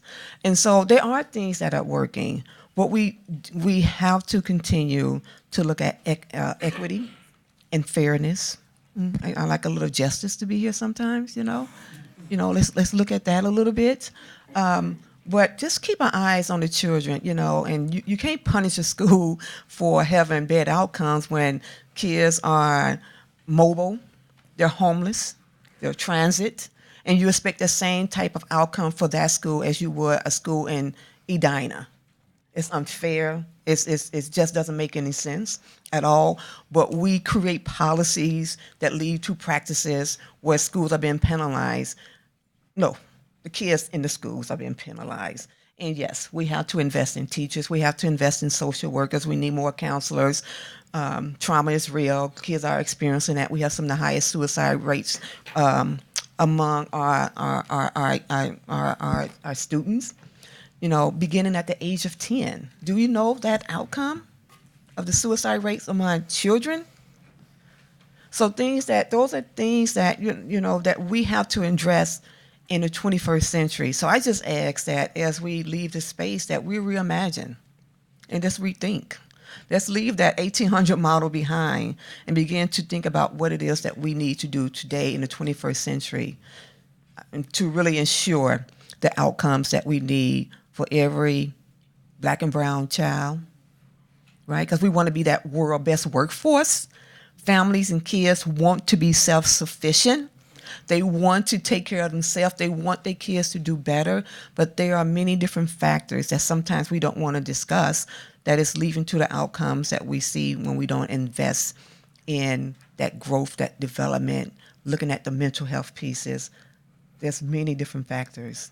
And we have to do that right now in the 21st century. It's not just saying, well, that's the parents' responsibility, or that's that church, or maybe we get the church to do that. We have to look at our educational system through a different lens. And it's going to take each and every one of us to do that. It's not somebody else's problem. It is all of our problems to do that. And so, including engaging our parents in a real way that they feel comfortable, they feel supportive, they feel that they have the tools that they need to be the number one advocate for their child. Thank you. I think this will be the final comment, and then we're going to wrap up this panel. Well, I think we are an amazing state, a state of great increasing diversity, and that with that comes a responsibility. We're also a state of great employers who invented things, who have great innovation, who use systems engineering to drive solutions. And I think it's time, if we're going to really put the child at the center, we have to take a systems approach to that child. We can't just say it's all the teachers, it's the parents, it's all parts of government too. It's the human service delivery system. And to force government to be more integrated too in how it approaches service delivery. We're trying to do this in Rochester with our homelessness. People would say first, oh, that's the county's problem. Oh, it's the city's problem. We say, no, it's everyone's problem. And together, with a systems mindset and the capabilities of systems thinking and system engineering, we can drive to zero homelessness. So maybe I would just urge, too, we don't look at this as an isolated thing, but really a governmental, broad-based systems approach to when we put that child at the center. Thank you. Thank you. Well, please join me in thanking our distinguished panelists. I think we heard a clear sense of urgency from our panelists. I just have a couple of housekeeping kind of items for transition. There's an overflow room, actually, where a number of folks are waiting. If you have an empty seat next to you and you know the person has left, can you raise your hand so we can, okay, excellent, so we can fill in a couple of extra seats. There are restrooms outside down the hall, and then there's snacks over there. If you exit that area, there's drinks. With that, we're going to transition to our next panel. I would welcome Dr. Anusha Nath and our educational leaders to the stage.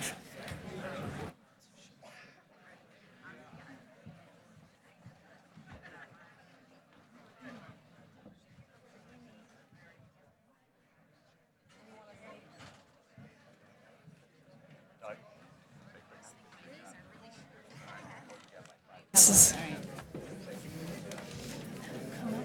It'll start coming up. If there's more questions, if you scroll, if you'll see up there like there's 12, you can scroll to see That's the when rest it of starts coming up? Yep, it'll come up in about 4 minutes. Sounds good. And then, I'm sorry.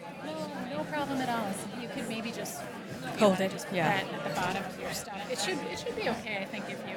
Okay. Or you can set it there. However you That want. sounds good. I think it's okay if you just let like the next 5 minutes, couple minutes while people jump around. Amy will tell you when it gets started. She's the boss. We did tell people from overflow room to come in here, but then everybody got up. Yeah. So maybe before you start, you can say if you have an interesting energy, raise your hand. Yep.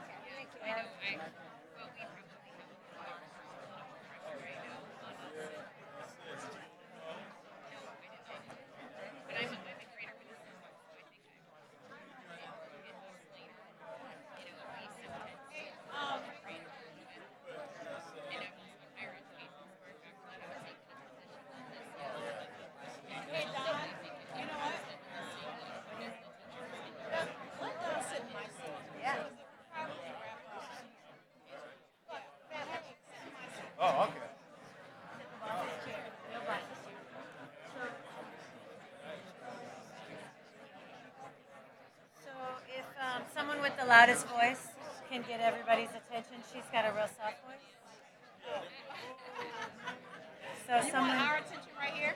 No, I want one of you to help. I want you to help Anusha get attention in just a minute because she's real soft spoken. Okay. So whatever.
teachers, amazing students, and have a district that supports us in that work. And so I'm really proud to be here and really proud to be in partnership with Justice Page and to have a school and that be our namesake.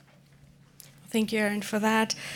So you did begin as a teacher, and you were also a school improvement specialist with Minneapolis Public Schools. You said you don't have all the answers, but as a specialist and in developing strategies, what did you identify as being most effective in improving outcomes of students? So it's really hard to pick just a few, and certainly it's a lengthy conversation, but I know for us at Justice Page Middle School, some of the things that we're working on are family engagement. Our families have a voice in this story, and how they show up and how they feel when they come into our schools is really important. You know, sometimes schools it's looked at separately, but it really is a business. You know, when you come into the building, how do you feel? All of us know what it's like to go shopping at the place that you want to go shopping at. That's amazing. It's usually because they have great customer service. Well, that's something as a school we have to be thinking about and talking about. So how do our families feel when they come into our building? And they're the ones that have to tell us what that should look like and sound like. So engaging our families. I loved someone from the audience asked things about climate, social emotional learning. It was more than just test scores. And so creating a sense of belonging and our students telling us what that looks like. So student voice and a sense of belonging. I am very passionate about social emotional learning. It's one of the priorities of Minneapolis Public Schools. Justice Page Middle School focuses on that, ensuring that our students are getting skills and believing that it's a skill set that our students can gain in those social emotional competencies and focusing on that. So those multiple measures of what success looks like and what quality looks like for students. Supporting teachers. I often am reading the paper or, listening to this article, and there's a lot about teacher shortage. And if we're not taking really good care of our teachers and creating an environment and a climate for them, we aren't going to have teachers who are in front of our kids. And so supporting teachers and creating a climate for them where they can be successful and giving them the skill sets that they need to be in front of all of our students. Certainly, we're going to be hearing from people who are preparing teachers, and so onboarding brand new teachers. And we're seeing from the data that we have teachers that are in front of urban students that don't have as much experience, and that is the reality. And so, how do we prepare them to be in front of our kids, even if they come to us without everything that they need? How do we onboard them into our schools to ensure that they are successful in front of students? I certainly believe that the principal and the school leaders are a pinnacle part of making sure that a climate and culture in a successful school is happening. So investing in our school leaders. And we talk a lot about teachers, and there's been lots of conversation about that, but my school could never be run without my secretary or my engineer or the special ed assistant. And so, yes, teachers are the staff members we focus on and we're talking about in here, but there are a lot more people that it takes to run a school and ensuring that they get everything that they need. They are professionals in front of students on the front lines, much more than I am. And so how do I create a climate and culture that ensures that they're successful and that they have skill sets and they have a living wage and that they're able and wanting to be in front of our kids and with us in partnership with our kids. Dr. Jenkins, just to follow up on that, you were a teacher as well when you started your career, and then you've been a leader in many states, including Michigan, Ohio, Wisconsin, Atlanta. So when you joined as the superintendent of the Robbinsdale Public Schools, were you surprised by some of the disparities that are there in the state? And do you also face problems such as teacher shortage, as Erin just mentioned? Well, first of all, prior to coming to Minnesota, I had already done an environmental scan, not only just of Minnesota about how our children are performing, but across the nation. I'm in many conversations with individuals across the country. And then when I got here, I wasn't surprised about the disparities, particularly for children of color, because I have been out in this argument on a national level about children of color and their performance. What really surprised me, the lack of their performance of white children.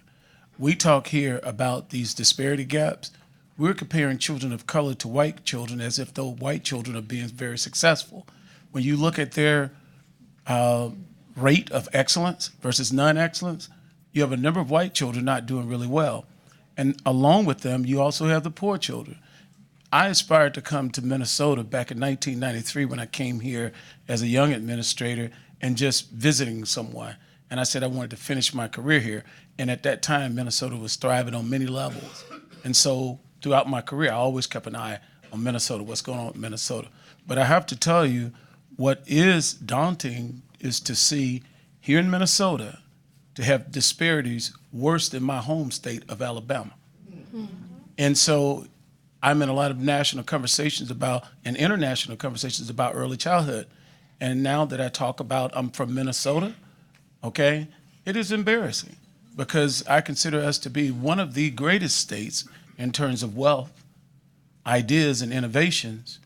And if we have this type of wealth, ideas, and innovation, why can't we get it right for children of color and those children who are not performing at a level of excellence right now? So I do agree here with my colleague in terms of some of the investments, what need to happen in terms of how we need to invest more in the quality, not just of instruction. We talk about the children, and I was very excited when I got this call when I asked the question and the response. I wasn't just excited about the call. I'm not starstruck. The Vikings, my mother loved the Vikings. I was okay with the Vikings. Okay, but when I had an opportunity to talk to President Kashkari and Justice Page, and I said, I'm going to be honest with you. I don't do courageous conversation. They make me puke. 30 years into this game, I know the tough work it takes to really move the needle. Or are you going to be about really trying to move the needle? And both said yes. And so when I looked at the amendment and what drew me, when it said all, the same thing that drew me to Robbinsdale schools, it says all. And when you put out all, that's controversial within itself because truly we're fundamentally flawed in this state and throughout the country, which initially only represents our federal constitution. And then when you look at the state level, there are some inadequacies within the Constitution that allow these disparities to continue to persist. But if we invest in early childhood, we invest in teachers, treat teachers like professionals, give them the appropriate time to prepare, just like we would an engineer in a company, then we would be better off with our teachers if we give them not only professional development time, but more pay. And we begin to change the barriers within the language of some of our current current policies and practices just the policies, then we could do more in education to serve all children for real. Thanks for that. So just to kind of elaborate, in your experience, what are the things that have worked in your school district? I think right now, we've been on a path. Coming into Robbinsdale, I'm looking at how we're looking as a team, what's the issue with reading? And if you look at the state of Minnesota, there's an issue with reading again. Go back and look at your district. Anybody in here right now, raise your hand if you had 99% reading. You had 100% reading. Okay, I just took out everybody. So there's a reading in the state, seriously, when we started talking about fourth grade reading here, third grade reading. So we've been investigating, and we've recently, in collaborations with our teachers, with our community, we came up with, we need to really focus on reading. One of the number one determinant of how a student's going to persist throughout their schooling, and then have the position to be able to transfer from one point, pivot from one point, I'm passionate about this today, tomorrow I want to go here. As a part of our unified district vision, we say that we believe that children really should have an opportunity to pursue the career that they want, or participate in articulated skilled trades, or go to college. We don't try to box them.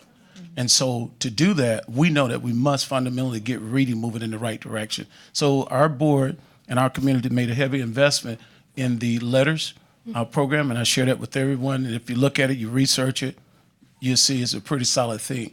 But it's not just letters, but it's the commitment we're making to the professional development that needs to happen.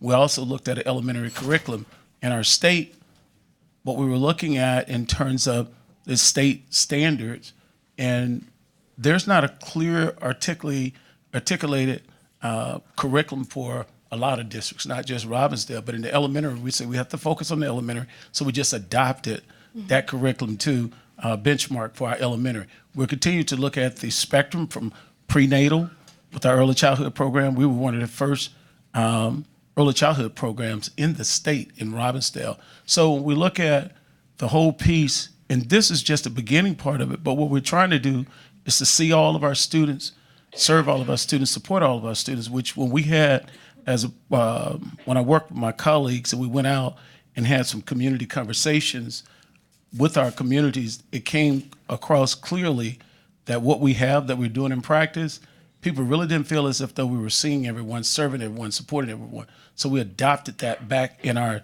district. And on top of that, our board, after working through that process, they adopted an equity policy. So in our district right now, not only are we trying to increase as a district and have high performance, but we know we're highly diverse and we're addressing that and we're in pursuit of excellence.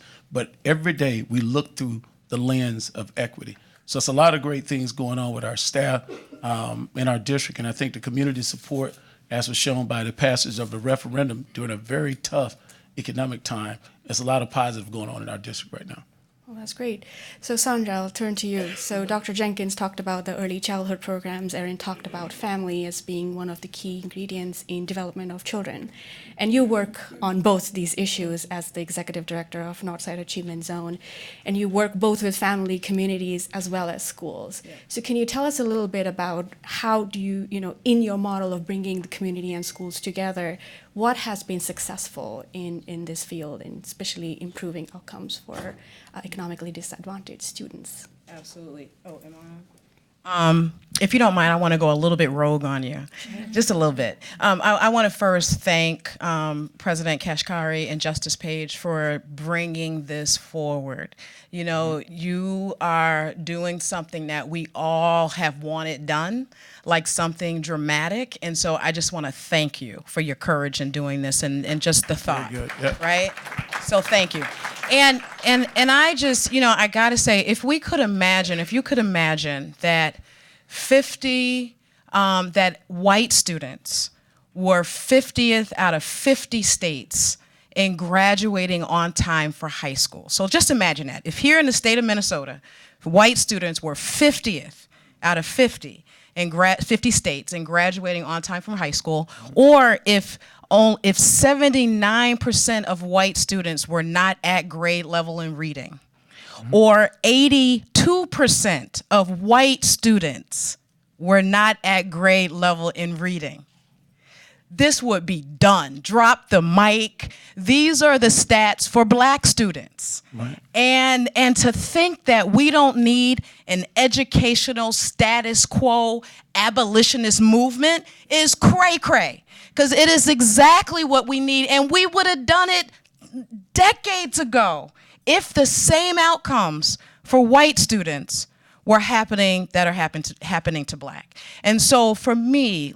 in terms of what's working, and this is why I'm so excited about this legislation, is that about 10 years ago in 2011, President Obama's administration granted the north side of Minneapolis a Promised Neighborhood grant of $28 million for 5 years. All right, and it was with the premise that we would make a promise to our students that schools can't do it alone, and that we would work in a community fashion across family support, housing, jobs, health, and then the education pipeline, early childhood, after school, summer, plus with the schools.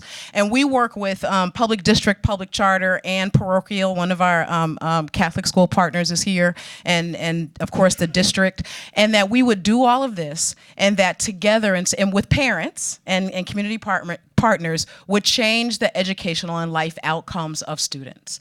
And what I will tell you is that as I pull back today, and we have, and a couple of our board members are here, so board members, you're getting this early, but we have data that we're going to share, and all of the data that we look at across housing, health, and all of that, all scaffolds up to the work that we're doing with our schools, in partnership with our schools. And what I will tell you is, so Promised Neighborhoods is amazing, and the data is showing that the kids who are in our pipeline of support and getting all these layers, because it matters. Just like Representative Moran said, it absolutely matters that a child has a place to live and they're eating and they have parents who, are there and have jobs and, and health is taken care of. All of that matters. But what our data is showing, and again, even though our kids are doing better, is that even with that, our kids are still not performing where any of us would want our kids to perform academically. And so we can do all the housing, we can do all the jobs, we can do all the health, and if the education establishment itself is not doing what it needs to do, the rest of it does not matter. All right, like centrally, and again, the outcomes are great. They're wonderful, and we see parents stepping up. So we have parents who are going through parenting education classes, and when they graduate, their babies graduate, and they get these little T-shirts that say when their baby will graduate from a 4-year college. We have our housing partners that are struggling with, the housing market and what they need to do in order to place them, and we're struggling in those areas. Our jobs partners are struggling, and they're all in systems, and they're doing their part. And the part of the establishment of all of this that I've been seeing, that I can now 10 years later say, is that the educational establishment has not done its part. All right, and we have to have that happen if we're ever going to change this. And so I'll fight all day long for the wraparound supports. It is absolutely necessary. I'll be at the Capitol, legislators, again, you know that, for funding. And at the end of the day, I'm going to be, and I know our community is going to stand with whomever will stand with this kind of legislation, this kind of change to the Constitution. By the way, everybody who knows me knows that I carry my Constitution, right? And this Constitution, created in 1787, we as a country knew that it needed to get amended, that democracy is a movement, and that you make it better with every generation. And so you have a Bill of Rights, and you have amendments to address equity, to address justice that this didn't address. So even this has changed. But our state constitution since 1857 knows that equity, a lack of equity, is our number one problem, and we have been recalcitrant to change it. Is unconscionable to me. And so the wraparounds work, partnering with the schools, district, parochial. Again, the data is showing that it's making a difference, and it is not fast enough. And this kind of constitutional change, I think, is going to, it's not a panacea. But I only get to sit here as an African-American woman leading a nonprofit as president and CEO because of a constitutional change that was made, and because my parents and my ancestors got to fight for my opportunity to be up here by correcting laws that weren't meant for me. Thank you for that. So Sandra's kids and students in NAS are not college age yet, but as the principal of Minnesota State Community and Technical College, President Brimhall, do you see the disparities in college readiness when students enroll and enter your university? How big a problem is this for you, and what is your university doing about it? Yes, well, of course we do, because children of Minnesota grow up to be freshmen in college in Minnesota. And I do want to say that Minnesota State Community and Technical College is in greater Minnesota. So we have campuses in Detroit Lakes, Fergus Falls, Moorhead, and Wadena. And we serve about 8,000 credit students annually. And because the unemployment rate in the largest community we serve, the Fargo-Moorhead West Fargo community, is about 1.6%. We serve about 7,000 students who are already working in business and industry as we continue to enhance their training. And I set that context because sometimes people think that we are Minnesota State colleges and universities, and we are a part of the 37 colleges and universities that make up one of the largest systems in our entire state. So the same disparities exist in higher education, which is why our chancellor and our entire system has made a commitment to equity in 2030 for every single student enrolled, all students enrolled in higher education in our 37 colleges and universities. And we know the work is going to be tough. The conversations are already very tough. But I promise you, it's not more difficult than navigating the systemic and systematic barriers that our students face every single day. We can't forget that piece of this puzzle. So yeah, it's going to be tough to get to Equity 2030. It's going to be tough to have this conversation, but it's not more difficult than what our students are trying to do. So one of the things that's interesting about higher education, and certainly in Minnesota, is that we have a great PSEO program where students are allowed to take credits in high school for free. It's important for you to know when I give you the next group of statistics that M-State has 48 high schools where we offer high school classes to 2,000 students. It really just perpetuating the gap of those that are college ready and those that are not. So those that are college ready in high school are getting access to free classes and earning credits and reducing their college debt in ways that students who are not college ready are not. So knowing that we serve over 2,000 students in our region with those courses, it might be interesting or surprising for you to hear that in the fall of 2019, only 25% of all incoming students at our college, out of 8,000, were considered college ready. So assuming that all of those students need to take developmental coursework, which isn't true, but let's assume that, it means just at M-State, that's $1.266 million in tuition that students are using grant aid for or paying for that do not count toward their credential or higher education. Even more troubling is that it disproportionately affects students of color, with only 7% of the students. We're about 40% students of color at M-State. Only 7% of those were considered college ready when they entered for the first time this fall. It doesn't mean we're not doing the work. We've done a tremendous amount of work, especially in developmental education. Our faculty are incredible. They're reducing textbook costs, annually saving our students over $30,000 a year in developmental ed in mathematics, and we're reducing the number of credits in math and trying to teach it in all different ways to reduce costs for students. So the work we're doing is having an impact, but when you start with only 25% coming in college ready, it's challenging.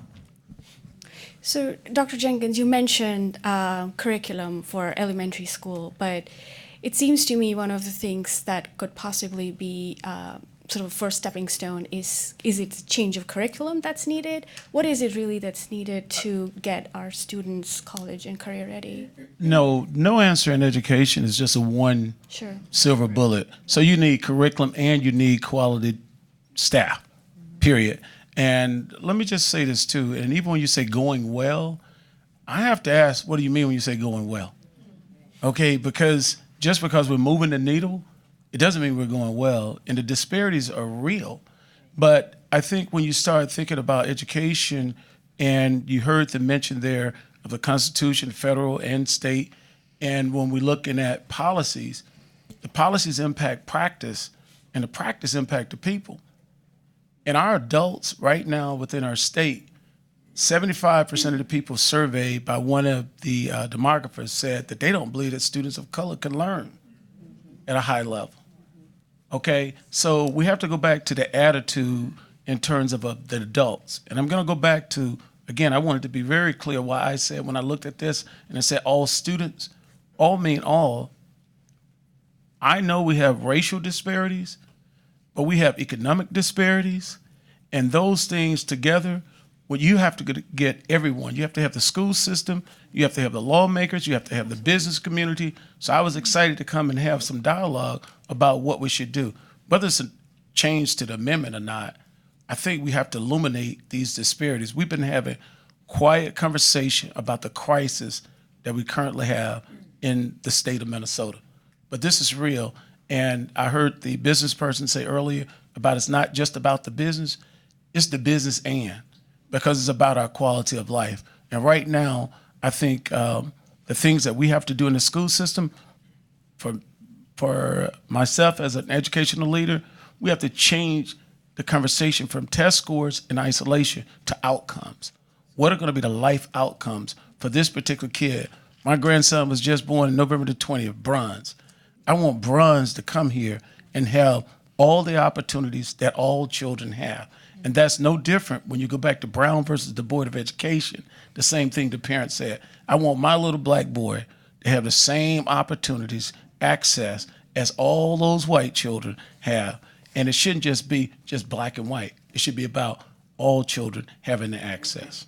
Absolutely. And the proposed amendment does focus on accountability on outcomes. So that's definitely something that's part of the conversation. One thing I have to add there, though, but when we're focusing on outcomes for children, because I believe we have to do that, we have to also focus on outcome for the adults who are teaching the children. Anxieties, social-emotional, mental health issues are real, and we don't talk about that. We just assume that a teacher can go every day, an administrator can go every day, and they have no issues. But if we're going to deal with education, we have to be all-encompassing and deal with the whole child. We have to deal with the whole community, and we have to begin to address these issues. If not, they make it back to my grandson who's going to be in early childhood from that same teacher that we're saying, well, no, it's not the teacher, it's just kid. No, the kid with a good teacher, with a good administrator, with a great engineer in the building, great assistant in the building, all of that must be considered as we begin this new thinking. Since we're going to have new thinking, let's have new thinking all the way around and not just use test scores as a measure for what's a successful school. Can I? Yeah, and Sure. I want to just offer something that you said that I appreciate is that what's well, but one of the things that I'm thinking about when kids are coming to my building in 6th grade, I have a time crunch. I have 3 years with them and that is it. And so I don't have time to kind of mess around and like we're trying to figure out what's the right thing to do and what's not the right thing to do. Did this work? Did this? We don't have time. We have 3 years. That's it. And when I say goodbye to those babies and it's time for them to go to high school, I better make sure that they're ready to go because the minute they hit their freshman year, the first quarter, the first grade, the first F, the first suspension, the first too many attendance is impacting them in their graduation rate. And those are all things that show that they might not graduate later. So they're I better make sure they're ready when they step foot in that high school because that freshman year matters to them. And so we're talking about that all the time, but I'm on a time crunch. So that well has to happen fast because I don't have a lot of time. And every day and every moment and every opportunity that I'm in front of a student or our teachers are in front of students, there's no time to waste. Yeah, and I, as we talk about how to get this legislation passed, teachers cannot be made the enemy. Right, they cannot, and that is, where would we be without our teachers? I don't know. Now, every teacher who's teaching shouldn't be teaching, right? But one of the things, and I'm hoping, so there's just so many things that could hang off of this constitutional change. So if we're talking about quality education for all children, then it matters what's happening in terms of the adults that are teaching them, right? To make sure we have quality adults, right? Teachers of color, that teachers, that there's merit pay, that there's teachers who understand racialized trauma and their own trauma. So something that we're doing within the Northside Achievement Zone is wellness work, and we're working in partnership with Washburn Children's Center, with Dr. Ann Garrity from the university, with Resma Minikim, who's written a lot about this subject, and we're actually working with teachers and the trauma that they bring to the classroom. And we shouldn't forget that 94% of our teachers are white, and 75% are women. Right? And so, but in my context, and when you start talking about kids of color and low-income kids, it's the exact opposite in terms of who's showing up in the classroom. And in our community, it's all Black and brown. Mm-hmm. And so they're bringing, it's not just the kids who bring trauma to the classroom, and there are ways that a system of low expectations and also what they are going through and dealing with, they too have to be supported. And so I am hoping that this is the doorway that allows us to show our teachers, the ones who are committed to education, and I think many of them are, and who love our kids and who know how to teach reading and, who are excellent in different areas, that they can get the support that they need. So we have to provide that as well. Before I go further, just to remind you to post your questions at pigeonhole.at. President Brimhall, Sandra just mentioned that it's important that when teachers walk in, who's walking in the classroom is important. So as teaching programs in your university to educate future educators, are there any programs that are there any aspects of attracting more teachers of color, especially teachers who are male of color, in your programs to be future educators?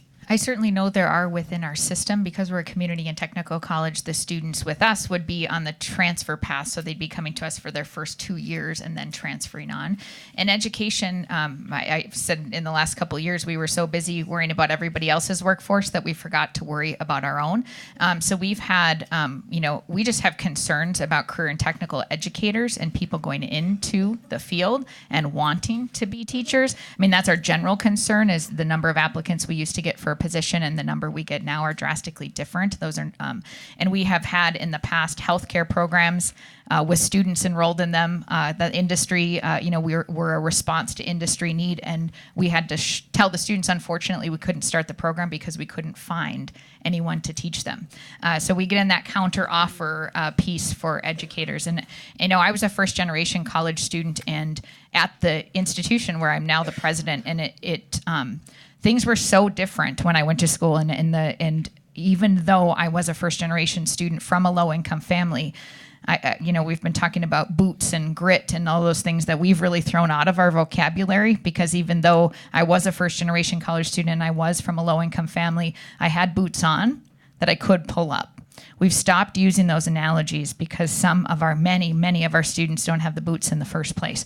And so, like my colleagues up here and everyone in the room, it's really, really working with students. We have the food pantries, we have emergency grants, we have emergency housing, we have everything that they need to be successful, yet still we have these gaps in place. And so I think, restarting the conversation, having all of you here is the biggest benefit to something this bold, is really getting to a place where we stop talking about the things that we've been talking about for a very long time, and we try something. One of the things, if I could follow up on that as well, we're talking about legislation right now, Constitution. It's been there 163 years, right? We've had Brown versus the Board of Education since then, right? We've become more diverse since I came here in 1993. We've had the Green Six, 1968, that talks about gold standard for how you go about integrating our schools. And I would also like to suggest to everyone, if you have not yet, and I have to tell Attorney Sherman recommended a book, The Children of the Dream, to me. I ask you to go out and read this book and read it again, because a lot of what we're going through right now, we're back in the 50s and 60s. And this whole notion that you can't get people of color to come to Minnesota is false. I've been in the Midwest for 31 years, and I'm from Alabama. But what we have to do, addressing getting teachers of color in the program, we have to be intentional. And we have to shut down the microaggression that occurs and the macroaggression that occurs. This starts with when you propose various forms of amendments, right? Address that too. It's all encompassing. And this proposed amendment to me could be a catalyst for a conversation. Whether something changes or not, I think it gives us an opportunity to really assess what we have in place. Are we satisfied with the current outcomes? That's the bottom line to it. And by the way, getting more teachers of color in the classroom is paramount, and all the data talks about, the importance of especially young black boys actually seeing a male teacher, a teacher of color in front of them makes a difference in terms of their outcomes, in terms of graduating from college and high school. And so again, this legislation, this constitutional change, if the state then is responsible for ensuring a quality education, and teachers of color are part of that, then we have to start looking at what blocks that from happening. And then change the policy around that. So right now, if 94% of our teachers are white, then that means all the new teachers, if we become aggressive about the teachers reflecting the students that they're educating, then all the ones that are hired last will be teachers of color. And so Minneapolis, St. Paul, many districts can have all of these grow your own programs, but then as soon as there is a budget crunch and teachers have to be let go, they are the first to go. And so, again, not a panacea, but a great remedy around the things that many of us who have been committed to education transformation have been just hitting our head against a wall around. In Robbinsdale, we have a memorandum of agreement to address just what you just talked about. And this was the union working with the administration. And I just want to say, too, as a public school educator, we have to all work together. We have to stop the us and them in education, administrators versus teachers. And as a society right now, we have to stop this mess of Republican versus Democrat versus independent. Let everybody who want to have that fight go on an island all by themselves. And then let us focus on human decency for all people, all children, all adults. Well, on that note, let me open up for audience questions. So the first question is for you, Erin. How will a constitutional amendment, if passed, help improve student learning outcomes in your school? So one of the things that I heard Justice Page and President Kashkari talk about is that the paramount duty of the state to fund our schools. And I think one of the things that I'm thinking about when we're talking about these disparities is when I think about our special education students, when I think of our students who English is their second language, they need resources and things around being educated, and our teachers need resources to be able to educate our students at a higher level who are coming in and needing more. And so I think about that being something that will be really important. So when I think about outcomes for our school, I want to ensure that our students of color, our special education students, and our ELL students are getting everything they need to be successful because their gap is much bigger. And so I can't have a year's worth of growth in them. I need to have 3 years worth of growth in them in a very short period of time. And so ensuring that there's enough resources for our teachers and for those students will be really important, and that would make a really significant difference in the outcomes that I know that my school is producing. Because those are places that we still struggle with. And having enough teachers and enough support staff to be able to be around our students. And so this conversation and all of the people that are in here, and I heard someone say a coalition of all of us coming together, we're having a real dialogue and a real conversation. And so then we have to ask for all of those things that we're saying are impeding us from being able to be successful. So I heard so many things that were said here today that have to happen to ensure. And if those things do happen, I do think that we can have outcomes that are much more powerful. And it can't be slow, and it can't be small growth. It has to be big gains in small periods of time. So the next question is, within your sectors of work, where do you anticipate the maximum opposition to this amendment?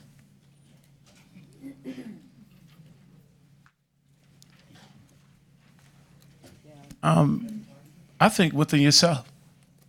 You're going to wrestle with, do you need to go with the traditional norms and be accepted in the community? It goes back to W.B. Du Bois' 1903, the double consciousness. And you see, it's not just for African Americans. It's for you as white folks as well. It's for Latino X people. See, and we have to go back and look at our own consciousness and see what happened to the American Indian people. Are we okay with that? Are we going to continue to tell the story that Christopher Columbus discovered America? See, the wrestle is always with yourself. Ron Edmonds said a long time ago, everything we know, we need to know to do what's good for poor children. And when you do what's right for poor children, you do what's right for all children. So the wrestle would be within ourselves. Do we have the courage to do what's right for human decency? Not for my neighborhood, not for your neighborhood, but for our country and for our larger society. So that's the real wrestle. That's the real opposition.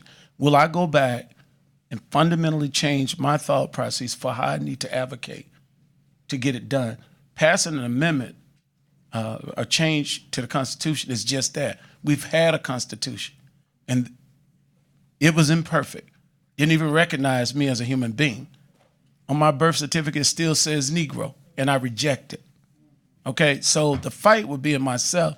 Will you in this audience, will those people out there watching be willing to wrestle with yourself and say, enough of this. I'm going to do the right thing today when I wake up. So the next question. So as mentioned by Justice Page and President Kashkari, that the amendment itself doesn't have a remedy. If you were, as educators and community leaders, if you were brought on board to recommend some remedies, could you just, what would it be? Yeah, sure. So, would love merit pay for teachers who are willing to work in my neighborhood and neighborhoods like ours across the, across the state. Every other organization or industry actually pays people more based on performance. And I don't know, I think this is one of the holdouts of the educational establishment that doesn't allow it to happen. Longer school days and longer school years, we're no longer based on an agrarian calendar, and don't know why only our public charter and our private schools are willing to do that. Having more of that would be absolutely amazing. Having more trauma responsive training, again, for teachers and care for teachers. I can't stress that enough. This is not player hating on teachers who happen to be part of the union, but we have to care for them as well. And then reading, like we said, again, and teachers being able to teach reading and the curriculums and making those stronger. And then also, of course, the wraparound supports. And while the school district can't control all of that, I think that this change to the Constitution that will be done on the state level then starts to open the gateway for changes in housing, changes in income and jobs and workplace and so on. So it just feels like it's a real gateway, and not a drug, but a gateway. President Brimhall, would you like to add something to that? When I look at I was just looking at the equity report for college funding and finance, and low-income students should be able to go get a credential at a community and technical college or university or the higher education institution of their choice without shouldering a debt burden or having to work so many hours that they jeopardize their chance of even graduating in the first place. And according to the Education Trust, the most recent numbers just recently released, the affordability gap at Minnesota public community and technical colleges, so our lowest cost institution in the state, is still $5,118 a year. And that's with student aid and the student working 10 hours a week. They're still $5,000 short a year and going in debt. It's the fifth highest in the nation. So right now, I don't know that funding fixes everything, but I do know that we are trying to provide support in ways that we've never provided support, in that one-on-one, every day, every moment interaction that we know changes lives in education.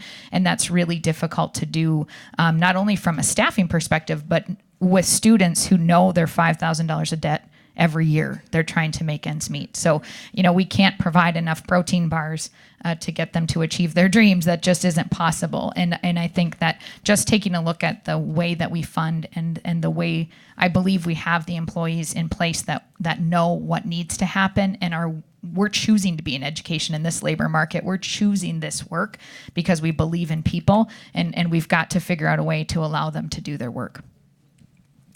So talking about workforce, in the last panel, we heard business leaders voice their support for improving student outcomes. So how would you or your institution partner with business leaders now, and how could business leaders do more to support student outcomes in collaboration with your institutions? I think what I saw here today, business leaders willing to step forward and engage in a discussion about what's good for our society outside of just their business interests. Because in reality, what's good for schools are going to be good for businesses, because it's good for our communities. If you see a highly educated community, you typically see less criminal justice involvement. And so as a society, we have to think about that. The other thing, I think when we start talking about just the partnerships, the articulations that we should have from prenatal, dealing with our doctors, prenatal care, all the way through to the workforce. And we should have an articulated plan that's laid out. And I think when you looking at for all, anytime you say all, you just can't pick out a piece of what should be done. It's a multiplicated approach that must be taken to really address all. Passing of a legislation, we've had that done before. It doesn't do anything if you don't change the attitude or the resources that's necessary. Brown versus the Board of Education, everyone looked at it like it was just about integration. No, what happened with Brown impacted everything else in our society. This type of legislation, that's the thing that we're wrestling with.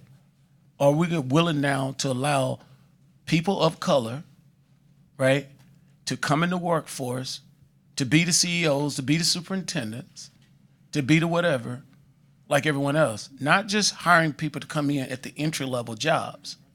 We're talking about full participants in our society. So when you say something like this, let's be honest. That's why people are nervous. Because they're like, whoa, this is just a little too far. You live in my neighborhood now. You know, and see, and I can choose to live in your neighborhood or not. That's what I want for every child, to get to that part. And by the way, I'm a project kid.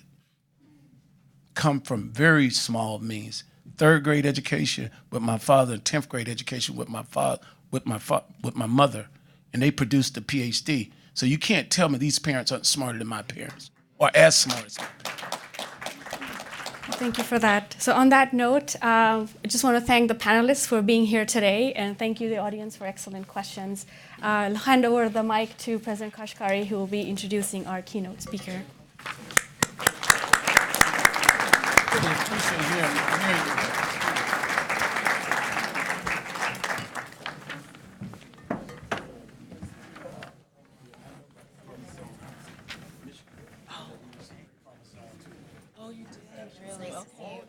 All right. Hey, thank you, everyone. Thank you for the great panel. Thanks for sticking with us this afternoon. I know this is a very jam-packed, intense conversation over the course of a few hours, but we saved the best for last. I'm really excited to introduce to you our keynote speaker this evening. Although he doesn't need an introduction, I think he deserves an introduction, and that is Minnesota's own Attorney General Keith Ellison. Attorney General Ellison was sworn in as Minnesota's 30th Attorney General on January 7th, 2019. As the people's lawyer, Attorney General Ellison's job is to help Minnesotans afford their lives and live with dignity, safety, and respect. His guiding values are generosity and inclusion. Before becoming Attorney General, Keith Ellison represented Minnesota's 5th Congressional District in the U.S. House of Representatives from 2007 to 2019. And before his time in the U.S. Congress, he served 4 years in Minnesota's House of Representatives. Prior to entering elected office, he spent 16 years as an attorney specializing in civil rights and defense law, including 5 years as executive director of the Legal Rights Center. Attorney General Ellison will speak, has some prepared remarks, and then Justice Page and I will join him for a conversation here on stage. Please join me in welcoming Keith Ellison. It's going great, man. Yeah, thank you. Yeah. Let me thank all of you for the great work that you've been doing. I mean that. Being administrators in our schools, teaching in our classrooms, running after-school programs, being an active civic leader, community groups, all the things that you have been doing, I want to thank you for. And it's been good work. And yet we don't have the outcomes we're looking for. And yet we have an abysmal disparity between white students and other students of color. And yet we know we've got to have all students able to fully participate and get the benefit of a quality public education in this state if we are going to have a future as a state. And so even though I want to say great job, I'm only going to give you one clap. Because we got a whole lot more work to do in order to reach our potential as a state. And I think that one of the best ways for a group of talented people to be successful when they aren't being as successful as they would like to be is to get back to the basics and understand that we have got to review and interrogate purpose. The idea that the people of the state of Minnesota are going to make paramount quality public education as a fundamental right for our kids is a value statement which orients us, I believe, around what we all need to be doing. It's a value statement which helps focus our attention, and in many ways, the journey that we are embarking on right now is the destination. Earlier, the question was asked, how are you going to get people's attention on this issue? Well, if this room is any indication, we've already got some attention on the issue. I hope that you go back and dispute language that you see in the proposed amendment. I hope that you say, well, it could be better if we did this. And I want many of others of you to defend the language that's there. Because it is this discussion that we have got to have that is going to help propel us to a better future than the one that we have. But I just want to say to you this, when we have the worst disparities, when we have abysmal failure when it comes to educating all kids, and when a proposal comes out and the only answer you have is no, then that's not good. Let's try yes if, okay as long as, right? Or I'll even go for no unless. But just no, full stop, period, is a non-starter, not with the crisis that we have in front of us. Not with the crisis we have in front of us. You know, the fact of the matter is that the answers to the most difficult questions facing us at this very moment are locked up in the mind of a preschooler who is in a shelter. The answers to climate change, racial harmony, police accountability, the answers to renewable energy, the answers to shared prosperity, a green future, the answers to the problems that keep many of you awake at night are locked up in that child's mind. But just like gold under the ground, you don't get it unless you dig for it. And no means, you ain't digging. It's fine how it is. It's good enough. It's adequate. Let me tell you, even if the constitutional standard is adequate, adequate for us can't be good enough. Even if the constitutional is a uniform standard of education, adequate education, I'm like, you know, that might be what the law says, but not everything in the law is right. We're coming up on Martin Luther King's birthday. Everything he did was illegal. He got arrested 30 times. 30 times, because what he did was against the law. But he was morally right. So today, the idea that we, us together, can say, we're going to say that kids have a fundamental right to a quality public education in Minnesota, and we all are going to get together and say that's and then we're going to make sure that it's that because we're going to measure it. I'm not talking tests. I say measure, people say tests. Can't we be more creative than that? If we are bold enough to do that, I'm telling you that it could set in motion a trajectory that 10 years from now will have us all extremely proud of our education system. And today, we might be able to be proud of certain pieces of it, but we can't be proud of the whole thing. In Minnesota, we can say, oh, our kids got the highest SATs and ACTs except for, and then we got a lot of explaining to do. But I believe that if this state can educate white kids, it can educate black ones. I believe that if this state can educate upper middle class kids, it can educate working class kids. I believe that we can do it. The question is, do we want to do it? And once we say we want to do it, are we willing to do it? That is actually the real challenge. But if we set our purpose right, every kid has a fundamental right to a quality public education. If we set our purpose correct, then we will be unlocking a whole lot of things. Because that 7-year-old African-American boy who maybe came to school on my shelter bus that morning, he will not be a miniature suspect in the minds of some people. He will be the holder of a fundamental right. And that will change the minds of people. And if they don't want to change their minds, then other people will help them see the light. We have in front of us an opportunity, and I don't think we should let it pass. We have in front of us an opportunity, and I think that we should embrace it.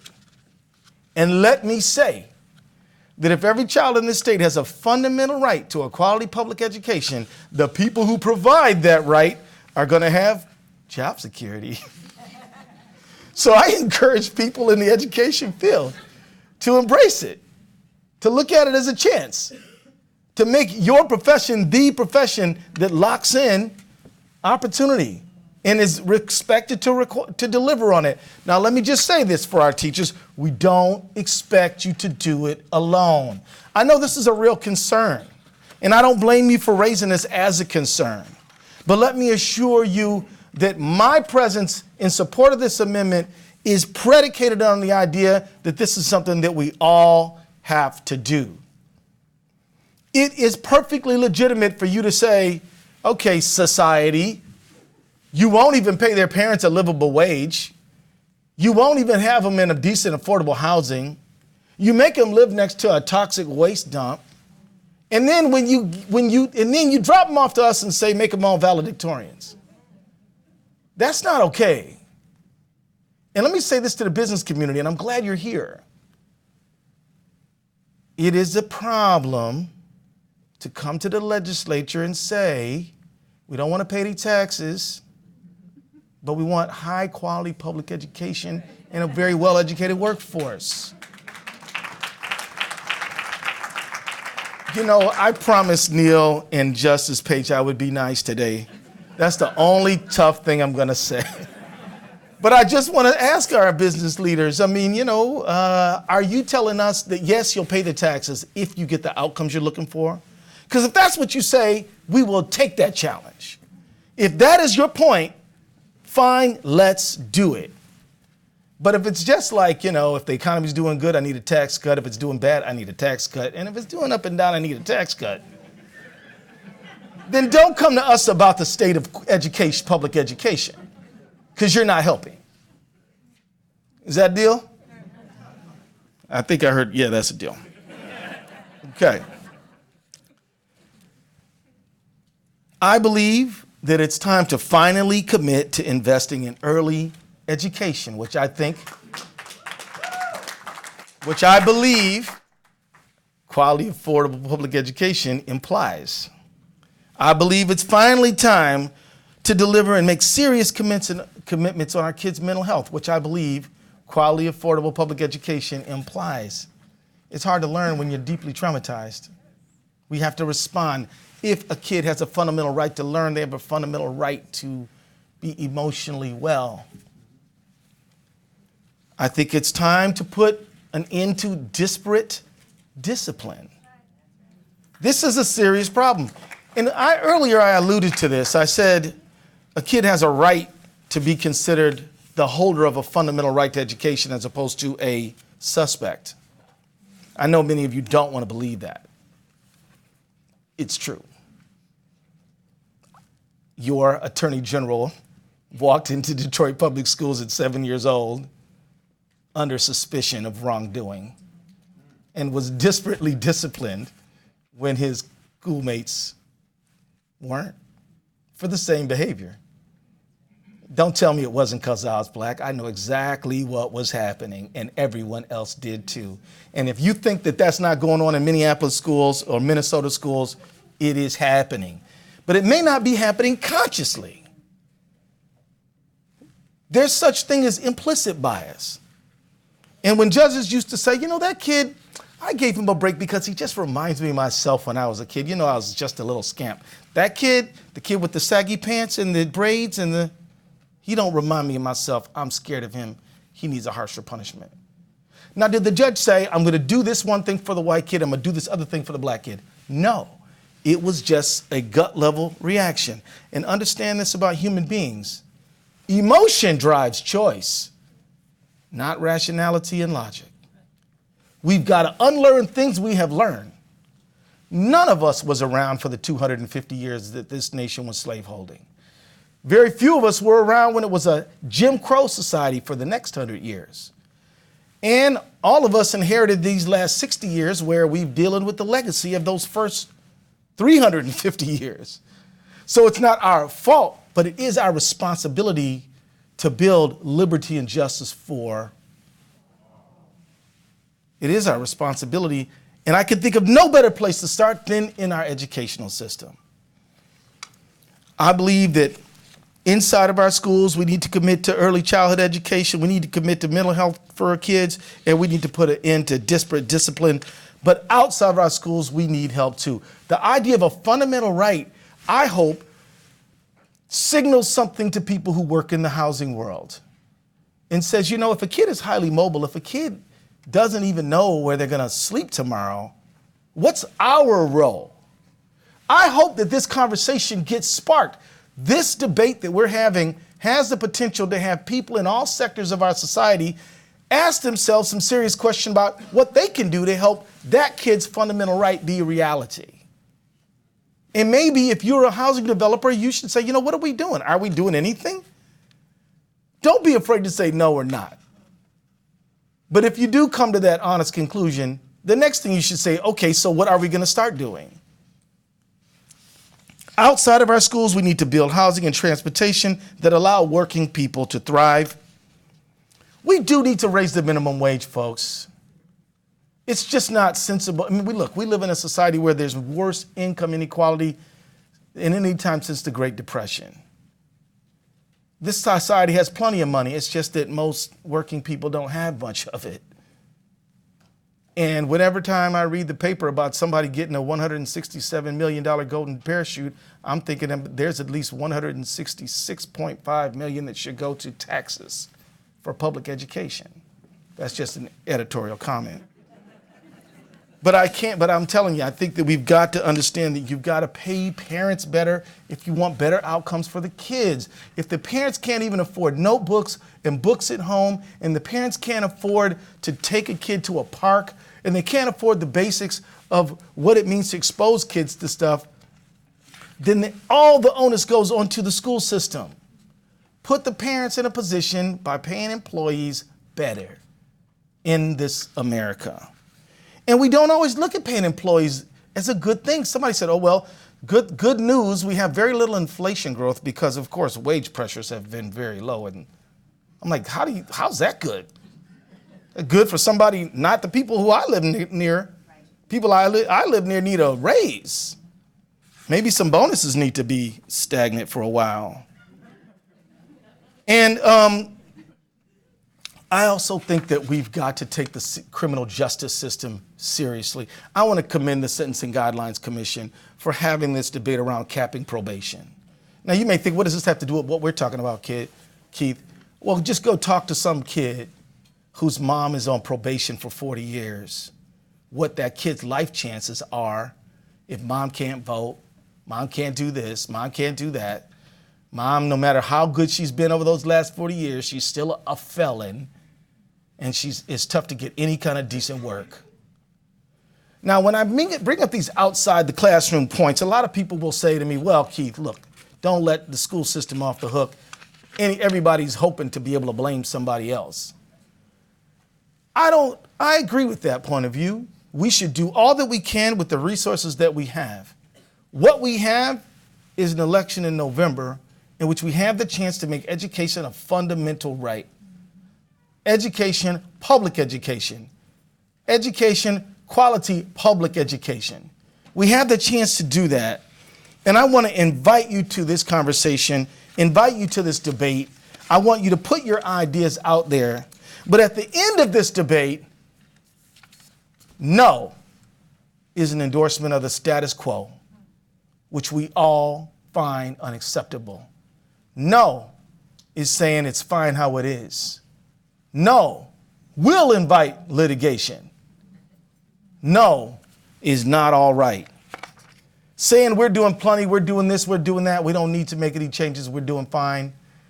Well, look, God bless you in your little program that you're running. Maybe you are having good outcomes. But as a class, we're not. And we need everybody to take that seriously.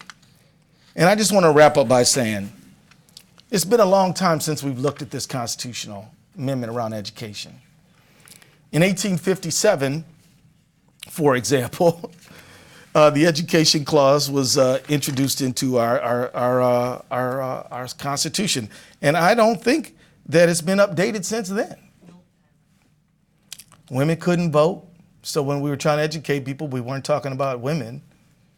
Black folks were still in bondage, and Native Americans were treated as enemy nations. I think it's time to take another look, to examine what we might do to have the best state, not just today, but for a generation. That depends upon the opportunities we open up for our children today. You and I are going to get out on the highway and benefit from Eisenhower era infrastructure as we drive home. Did you know that? What is this generation going to do for the next one coming up? Are we willing to do something kind of crazy? Change the Constitution to make education, quality education, public education a fundamental right for our kids, and then live up to that high mark that we've set for ourselves? I certainly hope that we will. Last word. Right now, my office is in the middle of a lawsuit. We are the defendants. And we have been sued because some parents find the condition that their children are having to learn in inadequate, not good enough, and unsuited to their needs and their future because of persistent systemic discrimination. Our defense, it might not be great, but it's adequate. That's legal. We could win with that. Do you understand what I'm saying to you? We might win if we convince a fact finder or court that it's adequate, Judge. It might not be that great, but it's adequate and it's uniform enough. We could win, even though the numbers are so bad. Because of this situation, I've decided I'm helping. Because of this situation, I said that I'm in. But we didn't just start defending the case and say, no, it's okay, we'll call them experts, all that. We decided to engage in a process of mediation so that we could talk it out and try to maximize opportunities for our kids. To come up with a process of mediation where we would hear expert information from not just experts, but parents and kids and everybody, and we listen to people and try to come up with a settlement that perhaps, maybe, that would do good for our children. We're going to keep doing that no matter what happens here. But how much better it would be if the people of the state of Minnesota got to weigh in on the kind of educational system that they want for their future. Let's go get this thing done, guys.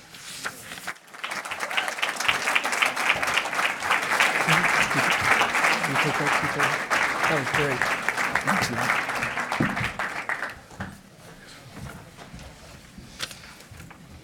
Attorney General, that was fantastic. Thank you for those remarks, and thank you for your support, your leadership, and your passion.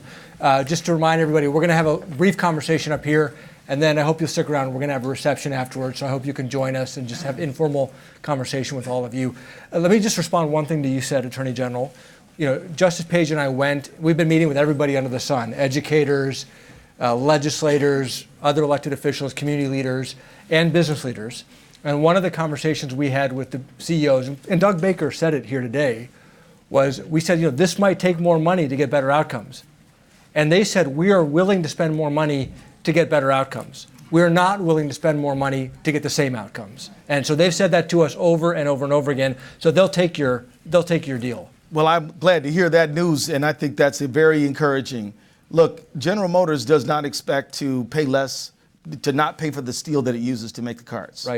Right. And as a state, we cannot expect to not invest in education and still get the workforce that we're looking for. So I'm very glad to hear that. So let me ask both of you a question, which is, you both have careers in civil rights. At the core of this is about creating a new civil right. And I think it's hard for people to envision what creating a new civil right can lead to. I mean, when I think about it, potentially transformational, but that's a conceptual idea. Could you just each speak about what does a new civil right mean and why is it so important? Well, I don't. Oh, we're already mic'd up. Yeah. I would just note that I grew up in the 1950s, and there were places I couldn't eat, places I couldn't go, things I couldn't go, things I couldn't do simply because of the color of my skin.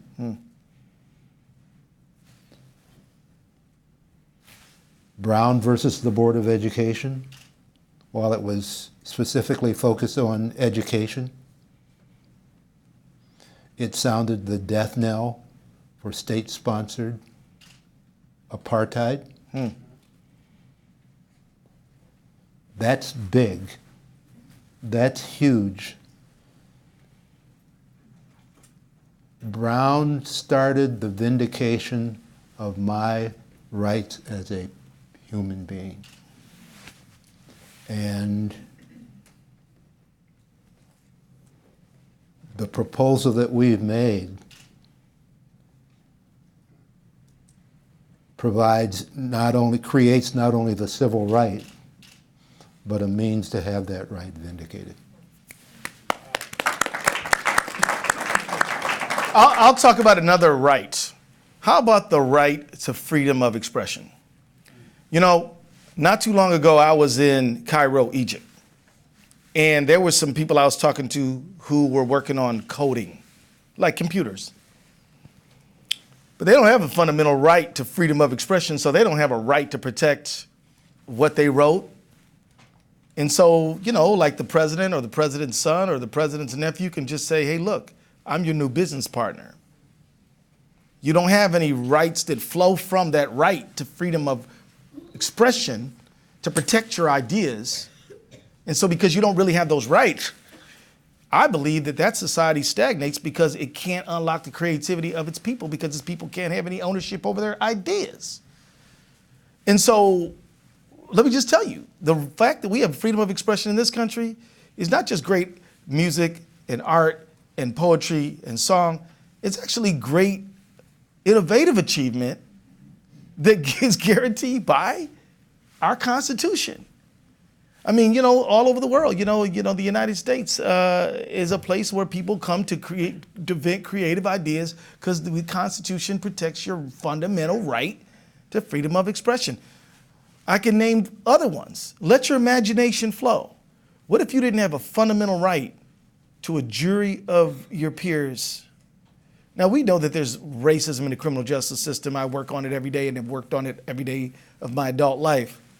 But if you've ever been to a country where there is no right, well, what the Crown Prince just does is say, get him. And if he doesn't like you, we don't waste time on trials. You have no possibility of being exonerated because you're innocent. There's no appeals. As a matter of fact, if you're mouthing off too much, the Crown Prince might send some goons up to a foreign country and cut you up with a bone saw.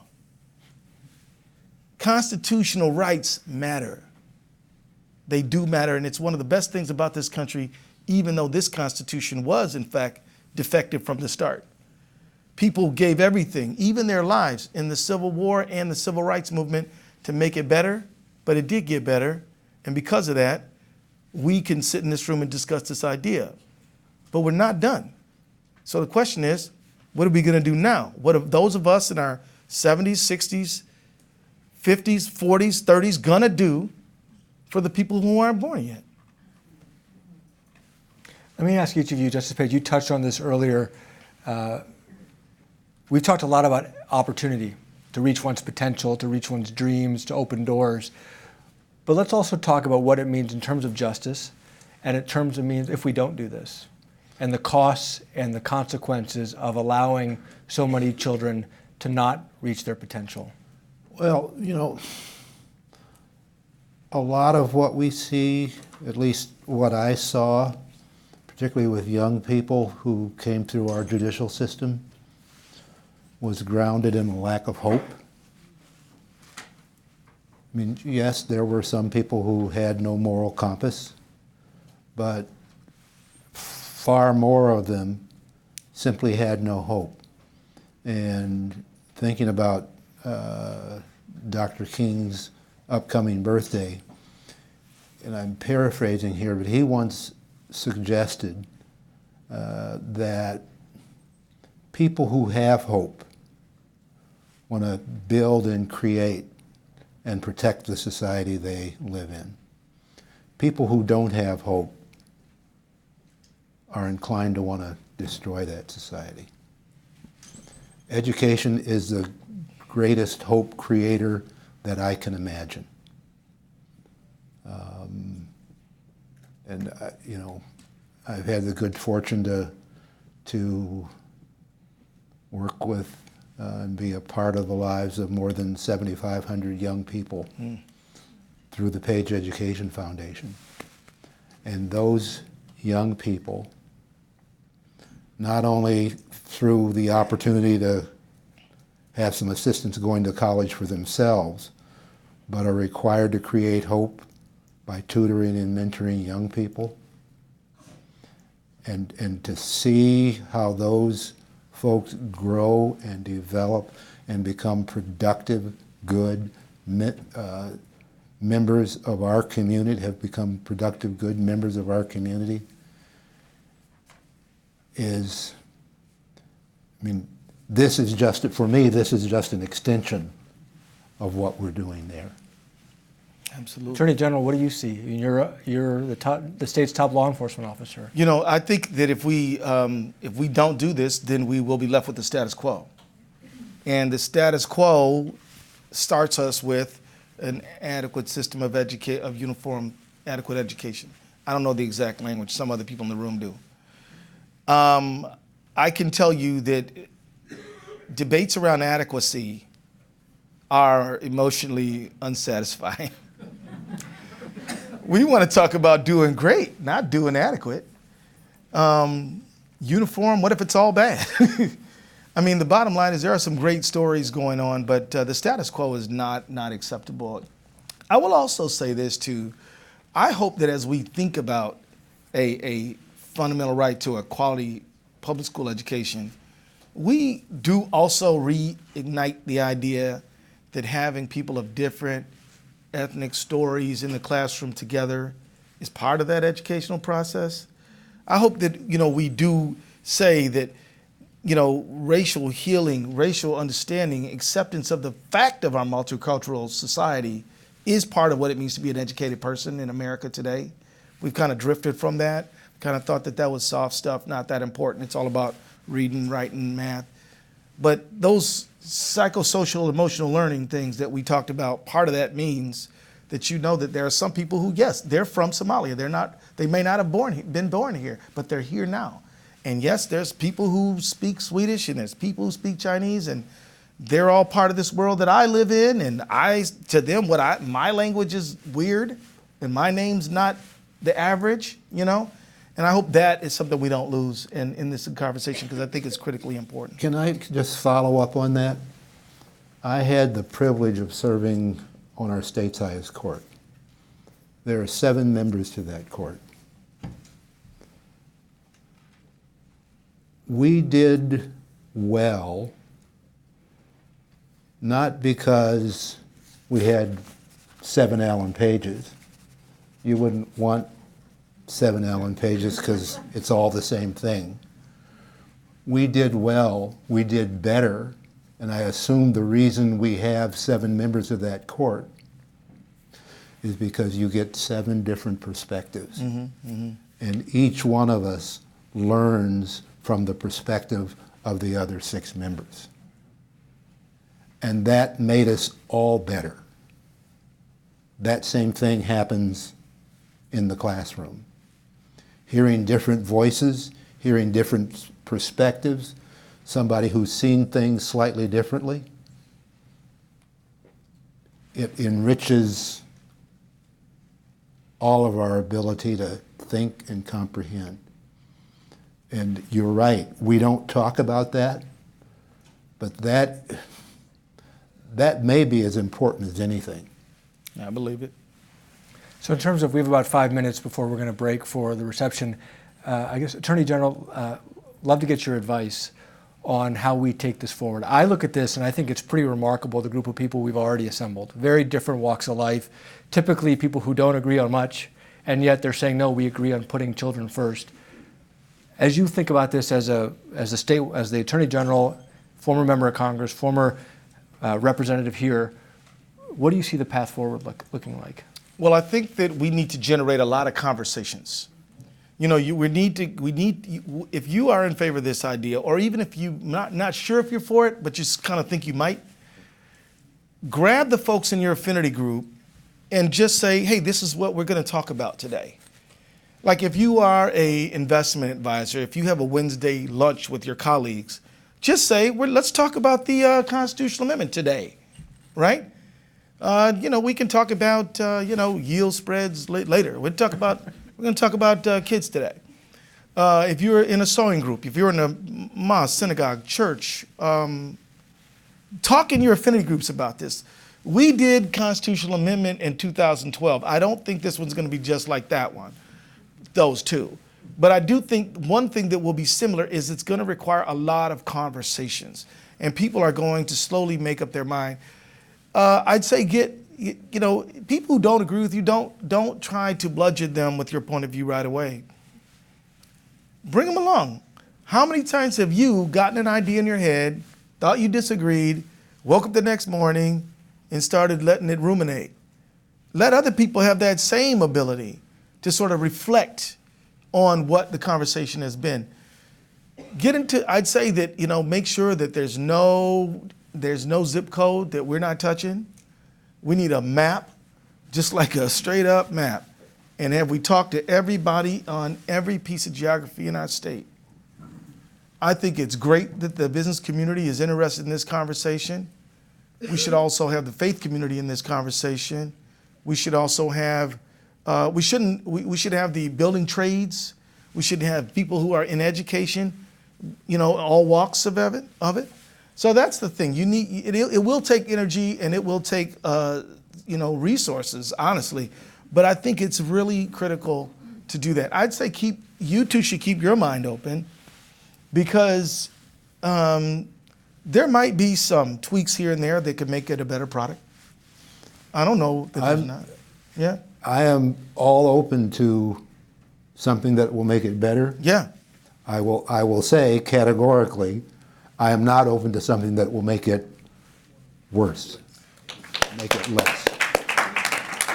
Indeed, make it better. I mean, help me out here.